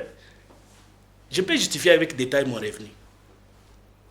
Mais même s'il n'y a pas retenu à la source pour permettre au gouverneur de fonctionner, mais nous apprenons qu'il est devenu millionnaire. Dans une province où il n'y a pas de quoi fonctionner, comment on devient millionnaire? C'est-à-dire qu'il y a des millions qui gèrent. Est-ce que ces millions-là, il les gère pour lui-même ou devrait les gérer pour la population? Donc même le peu qui lui reste, ça lui a permis, et là je prends honorable Blakal, s'il l'est encore parce que l'Assemblée provinciale est fermée, je le prends au mot. Si le gouverneur est devenu millionnaire, il a tiré ces millions où? Est-ce que ces millions lui étaient destinés? C'est-à-dire que même dans ce désordre, il aurait pu faire quelque chose s'il avait la volonté de travailler pour la population. N'est-ce pas? Si chaque citoyen parvenait à déclarer son revenu, vous avez déjà vu un pays où les gens ne déclarent pas les revenus annuels. La déclaration du revenu est annuelle dans un État fonctionnel. Et voilà notre vision. On doit avoir un pays fonctionnel où les structures sont fonctionnelles. Et là, j'ai bien dit, il ne faut pas avoir les individus, cher Claude. Il faut avoir un système. Quand le système est fonctionnel, les individus entrent dans le système. Mais suivez, mais il faut mettre en place des normes. Oui. Et des normes qui soient respectées par tout le monde. Et c'est ça que je suis en train de proposer. Alors, je suis en train de chuter. On a parlé ici de la question des taux d'échange. Mes excuses. Vous allez maîtriser comment les taux d'échange sans production. Voilà, nous ne produisons rien. Ça nous affaiblit même dans cette macrostructure, microstructure. Et assez, on ne produit rien, absolument rien. Et dans le pilier, par exemple, structure économique de notre programme, il y a tout un ensemble de stratégies pour augmenter la production locale et surtout la transformation. On ne peut pas... Attention, hier j'ai mis un chèque pour aller faire un petit retrait à la Tembe. Ce n'était pas assez. Il n'y a pas de devises, il n'y a pas de dollars au niveau de nos banques. Vous savez combien le pays dépense chaque année pour importer la nourriture? Des millions. Des millions. Regardez même la petite brasserie. Quand on parle de l'usine à Bukavu, c'est la petite brasserie permettez-moi le terme, Bralima, mais qui est en concurrence avec les boissons qui viennent de nos pays voisins, n'est-ce pas?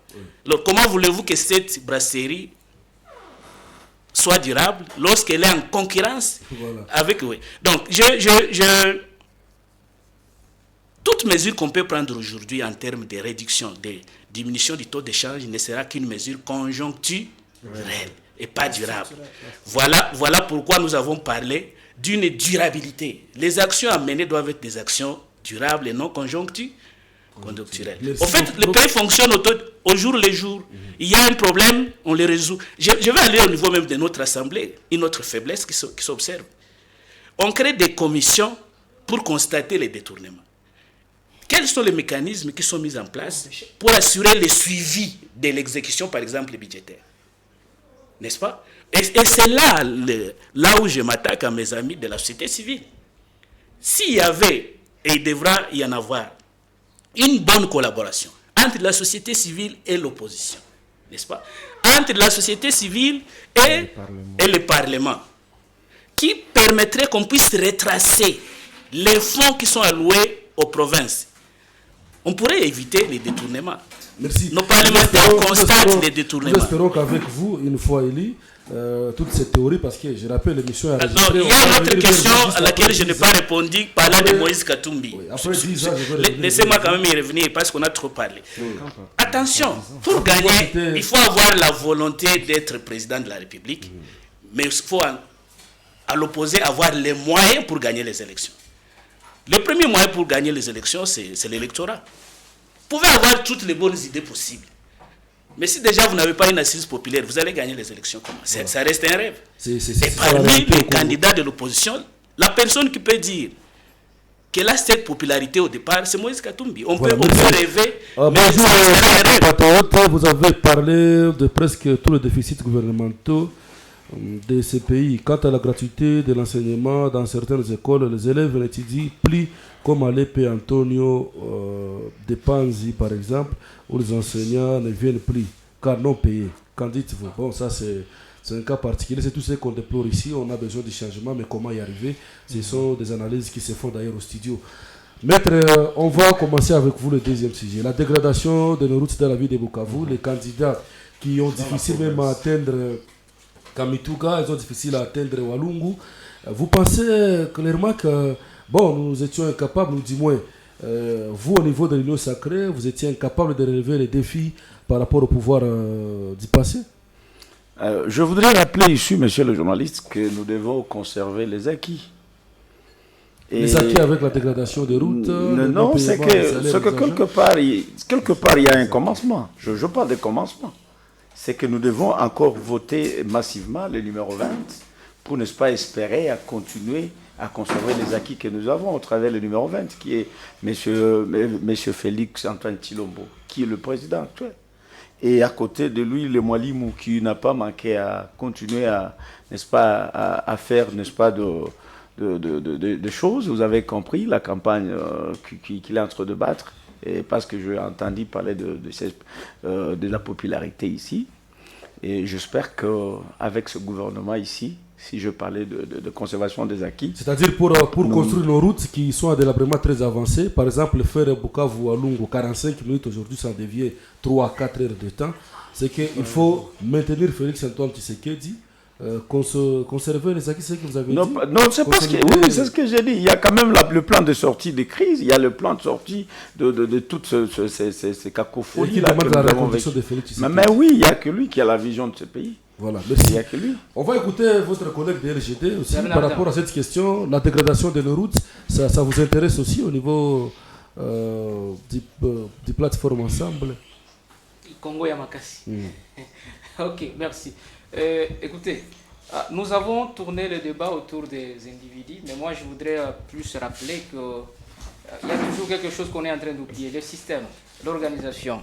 On peut avoir de belles idées, de belles intentions, mais écoutez, aujourd'hui, si nous pouvons faire l'évaluation, nous prenons les gens, les amis, l'Union sacrée, nous parlons de route, nous parlons des jeunes candidats qui ont de belles idées.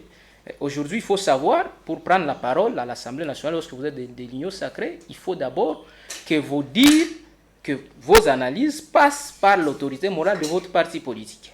Il faut que ce que vous avez à dire soit tamisé selon sa volonté. Et écoutez, nous savons de quoi nous parlons. Nous savons de quoi nous parlons. Et c'est comme ça que ça marche aujourd'hui. Le système est bloqué. Combien ont eu de belles idées, mais combien les ont matérialisées? Si nous pouvons parler de... Vous voulez dédouaner les députés qui n'ont pas réussi à... Non, nous ne dédouanons pas. Il y a... Pour dire qu'avant de parler, il faut passer par... Nous ne dédouanons pas, mais c'est une... Ils étaient incapables, par exemple, de mieux gérer. C'est une réalité. C'est une réalité. Il y a la part de l'individu et il y a la part du système. Le système fonctionne ainsi, mais il y a aussi les défaillances retrouvées au niveau des individus. Et si nous pouvons comparer le système par rapport aux élections qui arrivent, moi je ne vois pas de comparaison à faire avec le Congo Lamakasi. Nous parlons route. Oui. Aujourd'hui, on a ouvert une route de 400 mètres, alors que dans le projet 100 jours, on parlait de route de 20 km de route qu'on devrait réhabiliter dans la ville de Bukavu. Aujourd'hui, la province est dans une boîte. On ne sait plus sortir pour aller à Calais, on ne sait plus aller à Mwenga, on ne sait plus aller à Fizi. Voilà, moi je parle d'abord du site Kivu. Et ça c'est le cas général du pays. Les routes sont en dégradation avancée, alors que nos amis ont eu 5 ans. Nous avons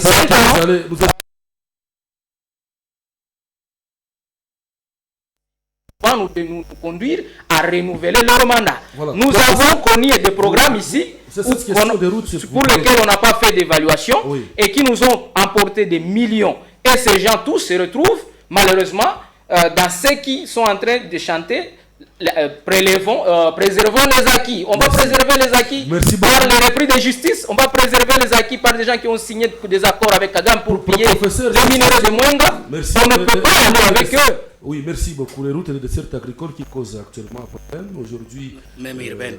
Oui, au niveau d'abord de Mwenga, au niveau de Walou, là on n'en parle pas, il y a des problèmes.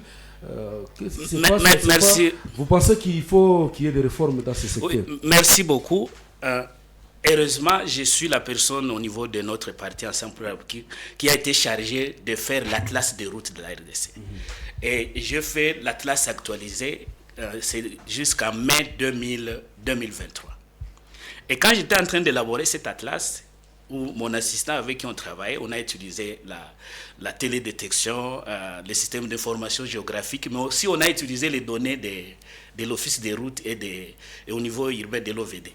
Vous savez la grande surprise, quand l'assistant me remet les drafts, nous voyons que la route nationale de Bukavu-Mwenga, je pense jusqu'à Kamituga, les données de l'Office des routes montrent que c'est en bon état.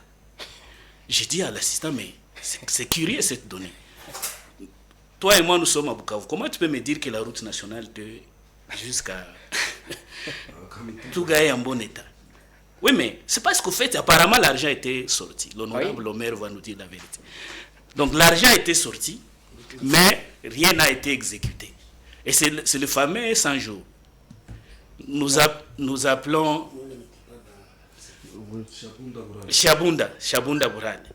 C'est marqué que c'est en bon état. Donc, l'argent a été sorti.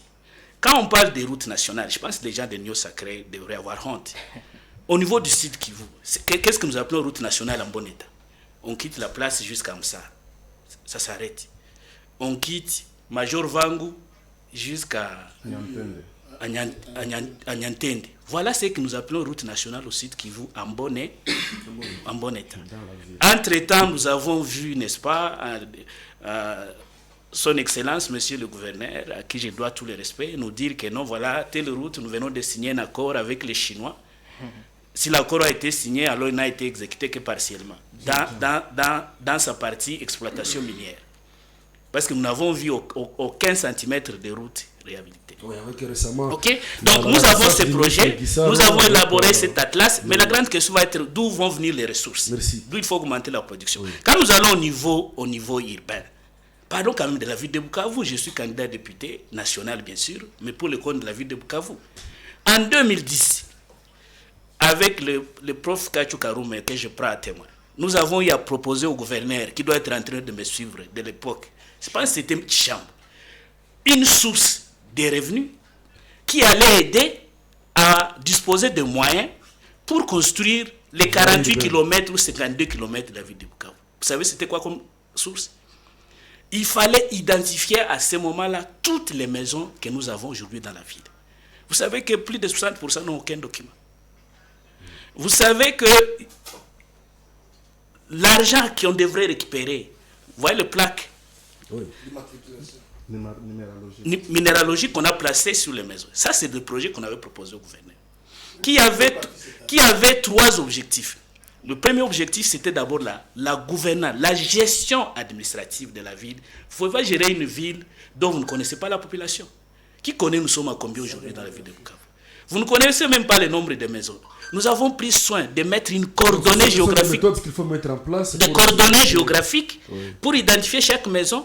Et à ce moment-là, chaque parcelle vide pour éviter qu'on continue à morceler en désordre le parcelle. Merci. Vous voyez, le gouverneur, il a créé tout un service, n'est-ce pas, pour placer les plaques minéralogiques sans nous, alors que nous lui avons proposé toute une approche pour générer les ressources qui allaient après être affectées, n'est-ce pas, à la construction de... Oui. Mais pour vendre les plaques, l'argent a servi à quoi? C'est un ami lui-même. Cette question intéresse parce qu'on va clôturer l'émission dans quelques minutes. Oui, juste une minute, s'il vous plaît. Merci beaucoup. En fait, vous savez que nous avons un pays continent. Un pays continent, et si nous voulons vraiment développer ces pays, nous devons d'abord connecter nos provinces. Vous pouvez quitter Bukavu aujourd'hui et arriver à Lubumbashi dans quelques heures. C'est ça. Et nous avons 17 routes nationales qui mesurent à peu près plus de 21 000 km. Et pour notre Sud Kivu, il y a 3 routes nationales qui nous concernent. D'abord la route numéro 5, numéro 2 et numéro 3.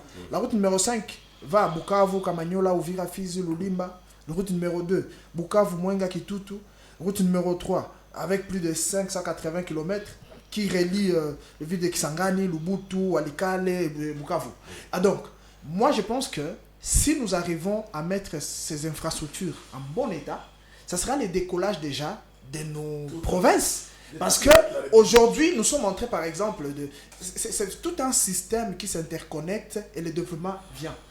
Nous avons du mal, par exemple, le riz qu'on produit, par exemple, à Mwenga ou à Chabounda, je ne sais pas moi où, mais nous sommes obligés d'acheter le riz du Pakistan. Même des tomates qui viennent de pays voisins que je n'aime même pas citer de nom. Si, par exemple, et c'est ce que je suis en train de dire, et je le dis toujours même aux électeurs, là où je passe, rien ne peut se décider sans passer par un parlement sérieux, si nous avons vraiment des parlementaires qui sont là pour le peuple. Parce que si nous arrivons par exemple à mettre en place une loi relative à la planification pour le développement de ces pays, que ce soit le président X ou Y qui succède l'autre, il doit se conformer à cette loi parlementaire pour le développement de notre pays. Et c'est pour moi comme candidat, c'est ce que je suis en train de préparer ou proposer comme de projets électoraux comme candidat député national. Merci. Voilà. Omer Boulakali, le temps presse. Est-ce qu'il faut encore... le candidat numéro 15 à la députation nationale. Je vais d'abord dire à mon frère, mon jeune frère, qui parle de loi depuis qu'il est arrivé, il va nous proposer 2 lois. La République démocratique du Congo est remplie de lois et de très belles lois que celles qu'on est en train de citer. Ici, c'est le problème des systèmes. Oui. Les animateurs. La même idée qu'il y a. Non. Ici, je ne suis pas d'accord. Je suis pas d'accord avec ça parce que ce que moi je suis en train de proposer, c'est inédit. Il n'y a pas de loi de planification dans notre pays. Il n'y a pas de loi pour sanctionner les députés qui n'ont pas bien fait le travail. Je pensais qu'on respectait la prise de parole. Merci beaucoup. Et nous, on est de la bonne école. Mais moi, je suis en train de dire, nous parlons des routes ici, les routes qui sont dégradées. Et tous ceux qui nous parlent ici... Vous avez travaillé autour de cette question au niveau de l'Assemblée? Oui, on a beaucoup travaillé autour de cette question et nous avons même sanctionné les gouverneurs de province en ce qui concerne les routes d'intérêt provincial. On a même saisi le niveau national par rapport aux routes nationales. Mais ce que je suis en train de dire, c'est que ça date de longtemps. Il y a le PPRD hier qui a géré. Et je ne vois pas les routes nationales que le PPRD nous a laissées. Il y a l'Union sacrée dans laquelle je me trouve, qui est en train de gérer. il n'y a pas de route. Il y a quelques dissidents du PPRD qui nous ont laissé la merde au lieu de route, qui nous ont laissé des routes en délabrement avancé, qui viennent nous donner des leçons aujourd'hui en disant que ils vont reproduire ce qu'ils avaient fait. Comme le collègue a dit, il faut préserver les acquis. Et les acquis que nous avons, ce sont des routes depuis l'indépendance jusqu'à ce qu'on chasse la dictature et qu'on introduise la démocratie en 2006, jusqu'au jour où nous sommes, 18 ans, je ne parle pas de 18 ans, mais de 2006 en 2018, donc 12 ans au pouvoir du PPRD. On n'a pas eu une seule route construite, je parle de notre province. 5 ans déjà depuis que l'UDPS, l'Union Sacrée, a pris le pouvoir, aucune route. Et si l'on nous dit qu'il faut encore puiser dans cette même marmite, dans ces mêmes paniers, pour nous amener des animateurs qui peuvent utiliser les mêmes moyens de l'État pour nous produire des routes, moi je pense que nous sommes en train de nous tromper et de tromper la population. Tout autour du changement. Je vais citer. Moi j'ai dit au départ que les acteurs politiques, avec le jeu politique, ont échoué en parlant d'abord de la majorité présidentielle hier, 12 ans au pouvoir, 18 ans, mais parlons de 12 ans de démocratie, avec le PPRD, où on a puisé aujourd'hui Matata et Katumbi, qui ont échoué. L'Union Sacrée, qui est venue de l'opposition des 37 ans avec Félix Tshisekedi et nous-mêmes, nous avons échoué. Allons puiser maintenant au niveau de la société civile. Merci, cher Omer Kali. Je rappelle que vous êtes membre de l'INC. Oui, candidat numéro 15 au niveau de la liste de l'UNC. Merci beaucoup. Il n'y a pas de cacophonie à moi. Est-ce qu'on peut continuer déjà l'émission? Rapidement, on continue l'émission. Je parle d'une cacophonie. Oui. C'est ça le Congo, en fait. Mais on a difficile à aborder la question de nos infrastructures. Parce que sur tout état de la République, la situation est plus que catastrophique.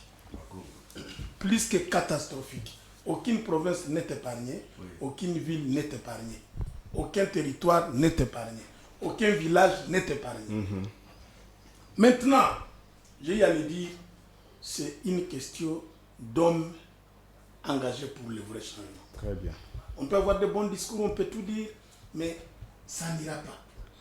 Le professeur Mchagalou a parlé de la déclaration annuelle par rapport à son unité de production. Les revenus. Les revenus, très bien. Voilà des choses qui intéresseraient. Et si, dis-moi, celui qui serait, Jassim Memo, candidat président, avec les idées qu'il a, je comprendrai. Mais, malheureusement, j'ai dit malheureusement. Pourquoi je le dis? J'ai toujours dit, et ça je répète encore aujourd'hui, le mal pour la RDC, si, dis-moi, on peut demander à tous ceux qui nous ont un jour gérés, depuis 2010, pas seulement depuis 2006, que chacun remette 50% de ses avoirs, de ce qu'il a volé. De ce qu'il a volé à part son salaire, y compris Katumbi, Matata, tous ces gens-là, de l'ancienne mouvance, le régime sortant, et de l'actuel. Je n'épargne personne. Tout le monde qui a joué aux affaires. Lui, il a dit, il a géré l'IEA, il peut justifier ce qu'il a à l'IEA, par rapport à son salaire. Il est prêt à le faire. Maintenant, je dis, tous ces animateurs-là, les candidats au président et autres, je suis en train de dire par là. Alors, on demande à tout chacun, remettez seulement 50% de tout ce que vous avez volé. La RDC devient un paradis terrestre. Merci beaucoup, mesdames et messieurs. Malheureusement. Nous sommes à la fin de l'émission. Merci d'avoir participé. C'est être dirigé par des escrocs. S'il vous plaît. Des frappeurs qui ne voient que les intérêts égoïstes au détriment de tout un peuple qui souffre. Voilà. Marus, merci d'avoir participé. Nous sommes à la fin de l'émission. Oui, s'il vous plaît, monsieur le journaliste, merci beaucoup. La question ici est liée au problème de l'homme. Oui, nous avions, durant ces 5 ans de gouvernance, eu plusieurs programmes. Le programme 100 jours, le programme Tile Gelou, le programme 145 territoires. Et tous ces programmes-là mettaient en avant les routes nationales. Mais tellement que ce pouvoir a fait preuve dans les détournements, dans la corruption et le vol, ça n'a pas permis à ce que ces programmes-là puissent être réalisés. Cependant, il nous faut commencer par indiquer la corruption et le détournement. C'est là que le docteur Mukwege parle de vice. C'est par là qu'il faut commencer. Tant qu'il y aura la corruption, il y aura les détournements, il y aura le vol, nous n'espérerons jamais avoir des routes nationales bien construites et asphaltées. il y a... C'est ça le problème. Il y a aussi le problème de l'impunité. Les gens volent, on les condamne et après quelques jours, on les gracie. La justice, au niveau, le pouvoir judiciaire n'est plus crédible. Voilà, c'est un problème qui doit impliquer presque tous les secteurs, la justice, la sécurité. Non, je parle ici du problème de l'impunité. Oui. Tous ceux qui ont volé aujourd'hui et condamnés, ils sont libres et ils ont encore le pouvoir. Et donc, le problème que nous avons aujourd'hui, il y a d'abord des problèmes qualitatifs. La corruption qu'il faut commencer par endiguer. Et c'est là que nous retrouvons le docteur Mukwege dans son engagement avec les trois fins. Fin de la guerre, fin de la faim et fin de vice. Voilà. Merci beaucoup, Marous Moubalano. Je rappelle que... Merci. Prévu pour le Sud Kivu. À quelle hauteur cette loi budgétaire a été appliquée pour que la province du Sud Kivu ait des routes? C'est cette question qu'il faut poser aussi au ministre Bodji. Lui, il est ministre d'Ira 3 ans. Qu'est-ce qu'il a fait? C'est que le 100% de la ligne budgétaire pour le Sud Kivu soit appliqué afin que le Sud Kivu puisse avoir des infrastructures. Mais nous le voyons aujourd'hui, candidat, il a construit des écoles, il a acheté la conscience des Congolais afin qu'ils soient encore élus alors qu'il n'a pas travaillé pour le Sud Kivu. C'est ça aussi le problème. Il nous faut des hommes nouveaux. Et ces hommes nouveaux-là sont derrière le professeur Denis Mukwege, le numéro 15, pour qui nous allons donner l'impérium, afin qu'il ait le pouvoir. Merci. Voilà, mesdames et messieurs, nous sommes à la fin de cette émission Tribune du Changement. On va commencer par dire merci et au revoir, maître. Merci d'être venu. Merci beaucoup de ce temps nous accorder, mais je voudrais préciser que lorsque le docteur Omer prend la parole dans les studios, il doit... comme membre de l'INC. Non, je n'ai pas dit, il fallait me laisser terminer, je vais chuter. Lorsqu'il prend la parole au studio, il doit faire la différence, n'est-ce pas, entre ce qui lui concède, lui, en tant que député, et en tant qu'honorable, l'ancien honorable, et ce qui est la voix de l'INC. Actuellement, il connaît qu'il y a eu quand même des mesures au niveau de la direction politique à son égard par rapport au comportement qu'il a pris des disciplines. Là, je reviens, il connaît. Donc, je ne l'ai pas dit, il connaît, ce n'est pas ici au micro où j'ai dit s'il est sanctionné ou pas, mais il doit faire la différence. Il doit faire la différence lorsqu'il tient des propos. C'est quand on est disciplinaire. C'est ce qui engage l'INC, qu'est-ce qui n'engage pas l'INC. Mais je reviens en disant l'Anchita même, parce que vous m'avez donné peu de minutes pourtant, déformé par l'exercice des temps, la ponctualité bien sûr. Vous parlez de numéro 15. Vous êtes en train de voir. Je pense que nous avons déjà un échantillonnage au niveau de ces candidats qui se tapent de taille que non, on pourrait laisser à tel numéro ou à tel numéro. Nous connaissons très bien que le moment n'est pas propice, quasiment non propice pour le candidat numéro 15. On devrait aussi écouter, le leadership ne se décrète pas. C'est tout un processus.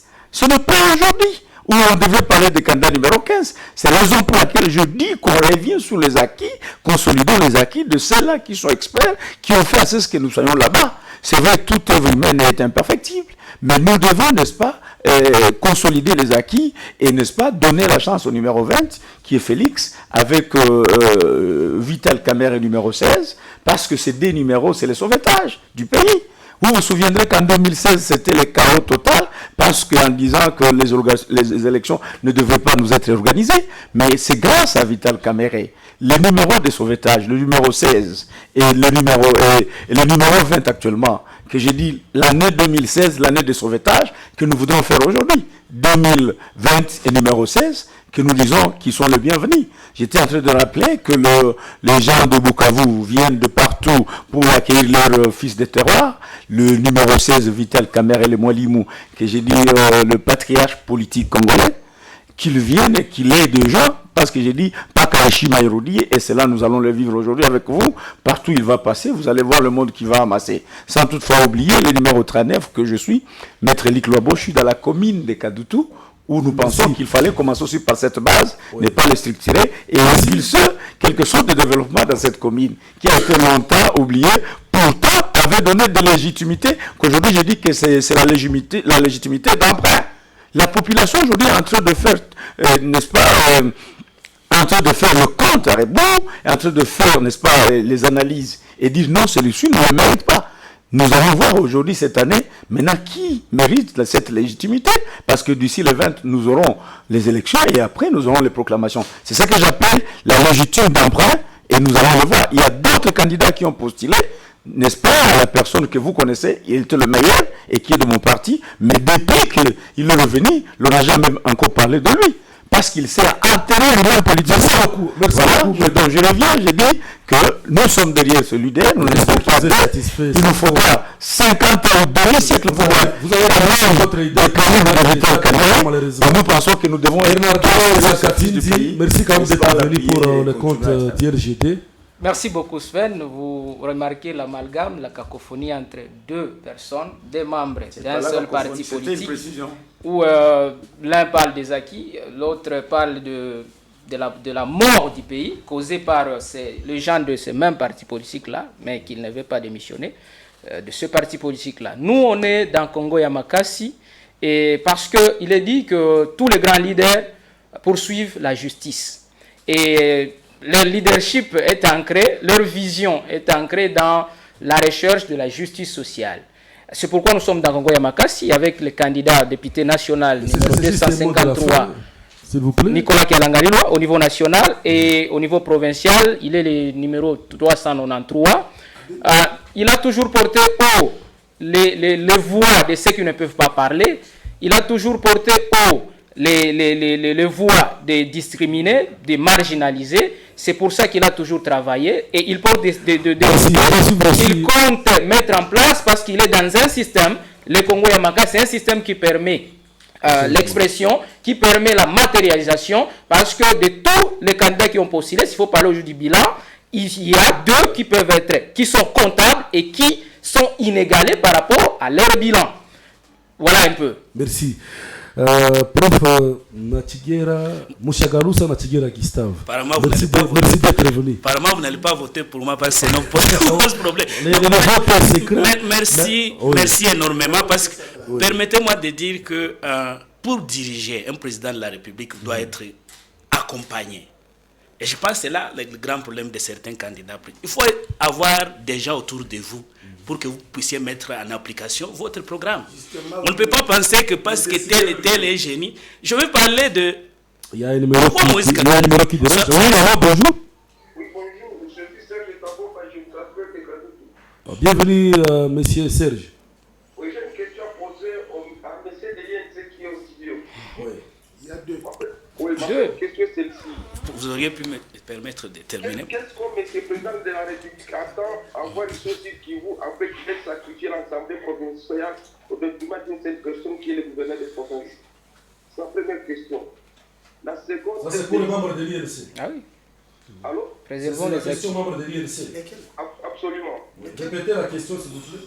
La question est de savoir qu'est-ce que le président de la République peut attendre de la province du Sud Kivu, après qu'il ait sacrifié l'Assemblée provinciale au document d'une seule personne qui est le gouverneur de province. C'est ça ma question.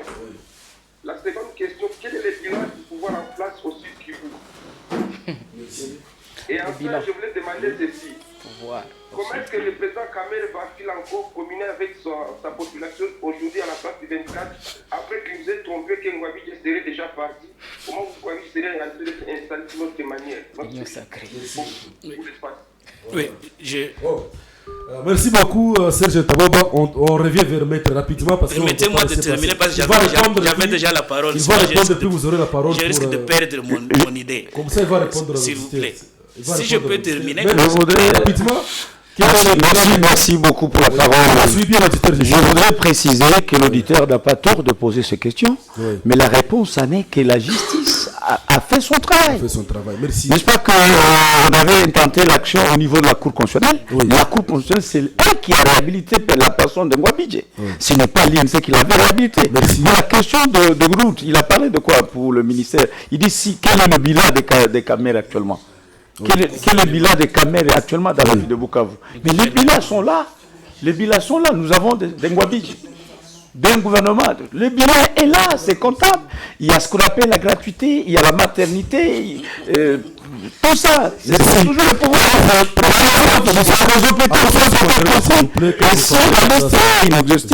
Ils n'auront pas peut-être le temps de revenir sur le bilan de tout un cas. Oui, je pense. On aura des éléments. De reprendre la parole. Je disais on peut être candidat président de la République et avoir de bonnes idées, les belles du monde qui puissent exister. Mais il faut être entouré d'une équipe capable de vous aider à exécuter de bons collaborateurs. Je pense que Moïse Katumbi, par rapport à ce que j'ai suivi ici, n'est-ce pas, il est parmi les rares candidats qui ne viennent pas pour chercher l'argent. Il a son argent. N'est-ce pas? Suivez. Voilà pourquoi j'ai dit qu'on doit déclarer les revenus. Je l'ai dit. Et que ça doit être applicable à tout le monde. Même les citoyens lambda devraient déclarer son revenu. Il a le carnet d'adresse qu'on est allé chercher à Kigali, n'est-ce pas? On nous l'a dit ici, qu'on est allé chercher le carnet d'adresse pour que nous puissions exploiter nos ressources minières. N'est-ce pas? Il est entouré de personnes comme moi. Ne vous en faites pas. Je vous ai dit, permettez-moi les termes, je suis parmi les rares candidats dans cette province qui peuvent justifier ce qu'ils ont fait pendant les 5 ans passés. Je pense que c'est là le départ. On devrait voter pour les gens, commerçants soient-ils, n'est-ce pas, musiciens soient-ils, qui soient capables de justifier leur travail passé avant cette année électorale. Et je pense que c'est là l'erreur déjà au niveau de notre système électoral. Le système est tel que les gens viennent acheter au fait l'électorat. Et on ne sait pas juger les gens sur base de ce qu'ils ont été avant l'année électorale. Oui. Je dis bien avant l'année électorale. Parce qu'au fait, si quelqu'un ne sait pas justifier le travail qu'il a eu à faire pendant 5 ans, comment vous rêvez de penser qu'en allant au Parlement, il va apporter quelque chose? C'est un rêve. Donc, je m'en vais à... J'ai suivi mes amis de l'INC. Merci, ils acceptent qu'ils ont échoué. Ah bon? Mais s'ils ont échoué... Ils ont échoué comment? C'est vous-même, vous vous disputez déjà entre vous sur ce plateau. Non. N'est-ce pas? Non. Oui, vous vous disputez entre vous. Pas discuté par rapport à même le gouvernement vous dit, on a chassé Ngouabidje, vous l'avez laissé. Et donc même le bilan de Ngouabidje, vous le portez. Ça, c'est pas échoué. En fait, comment il a été... Oui, mais lorsque nous n'avons pas de routes, nous n'avons pas d'école. Attention, je vais citer, suivez.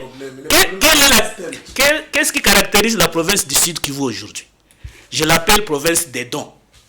On construit une école au village, don de son excellence. On construit un pont, don de son excellence. On construit un marché, don de son excellence. On construit un stade, don de son excellence. La question que je pose à nos amis de l'Union sacrée qui sont au pouvoir, n'est-ce pas? Le budget aura servi à quoi? Voilà. Parce que moi, comme candidat numéro 239, ville de Bukavu, je vais partir de ça. Qu'on nous dise d'abord les 5 ans. Le budget qui était alloué à la province du Sud Kivu aura servi à quoi? Parce que tout ce que nous recevons déjà au pouvoir, ce sont des dons. On dirait qu'ils ont détourné pour venir nous donner des cadeaux empoisonnés. Donc c'est Mouchagalousa Nachigera Gustave, le numéro 239, ville de Bukavu, au niveau national. Merci. Je vous remercie. Nous sommes à la fin de l'émission. Merci quand même d'être venu. Merci beaucoup. Si vous avez constaté, monsieur le journaliste, tout se résume en tout ce que je suis en train de proposer comme loi au Parlement. Parce qu'on a parlé de la mauvaise gouvernance ici, et j'ai montré comment la mauvaise gouvernance s'installe dans notre pays, et les gens qui viennent dans la politique pour chercher de l'argent, il faut commencer d'abord à les décourager à partir de nos lois. Parce que les députés que nous sommes en train d'élire depuis toutes ces années, ils sont en train de chercher tout simplement leurs comptes et leurs intérêts. Et c'est pourquoi je dis, une fois un député qui saura qu'il n'a pas un chèque à blanc pour 5 ans, mais il sera comptable chaque année, de rendre compte à cette population qui lui a donné ce pouvoir par le scrutin révocatoire des élus, ça sera vraiment quelque chose de très bien pour notre jeune démocratie. Si nous sommes en train de vouloir faire la politique, c'est pour améliorer les conditions de population et développement de notre pays. Les politiciens qui viendront dans la politique pour s'enrichir, c'est comme ça que je suis en train de proposer qu'on puisse réintroduire encore une fois dans notre code pénal congolais la sanction des confiscations générales de biens.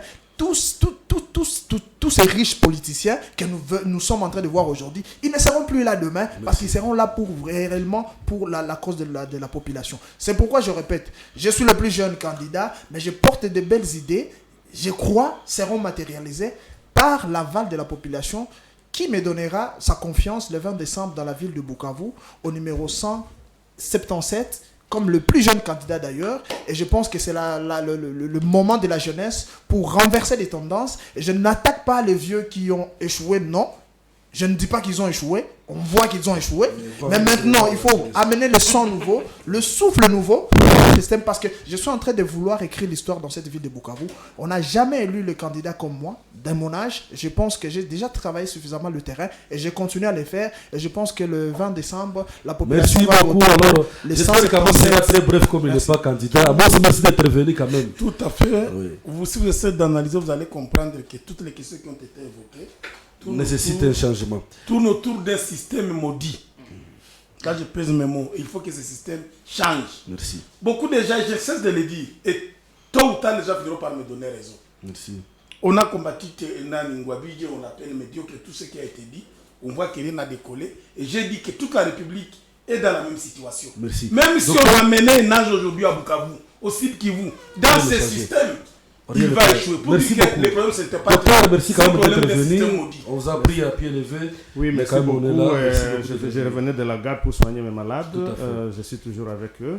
Je serai toujours avec eux. Je suis le docteur Omer Boulakali Manawabene, député provincial du Sud Kivu et candidat député national numéro 15. J'insiste sur le numéro. Je suis le candidat numéro 15 et j'accompagne le docteur Denis Mukwege, candidat président de la République numéro 15. Donc c'est vraiment 15 et 15 et le tour est joué, 15 et 15 et le vote est fait.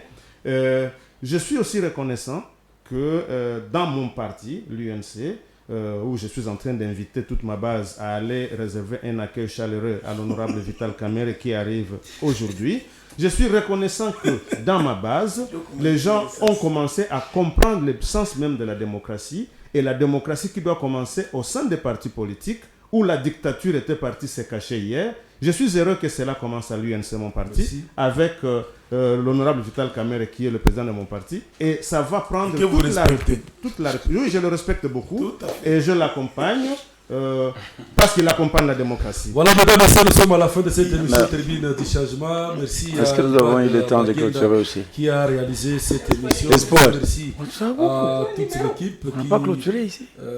nous ont suivis. On se retrouve encore une fois le samedi prochain parce que on n'a pas clôturé. l'émission passe tous les samedis à partir de 8h juste. Merci à la coordination de Judith Assina qui a coordonné cette émission, toute l'équipe qui nous a accompagnés pour que nous puissions vous produire cette émission. On se retrouve le samedi et ça sera à partir de 8h juste. Merci beaucoup. Bon, merci beaucoup. On a...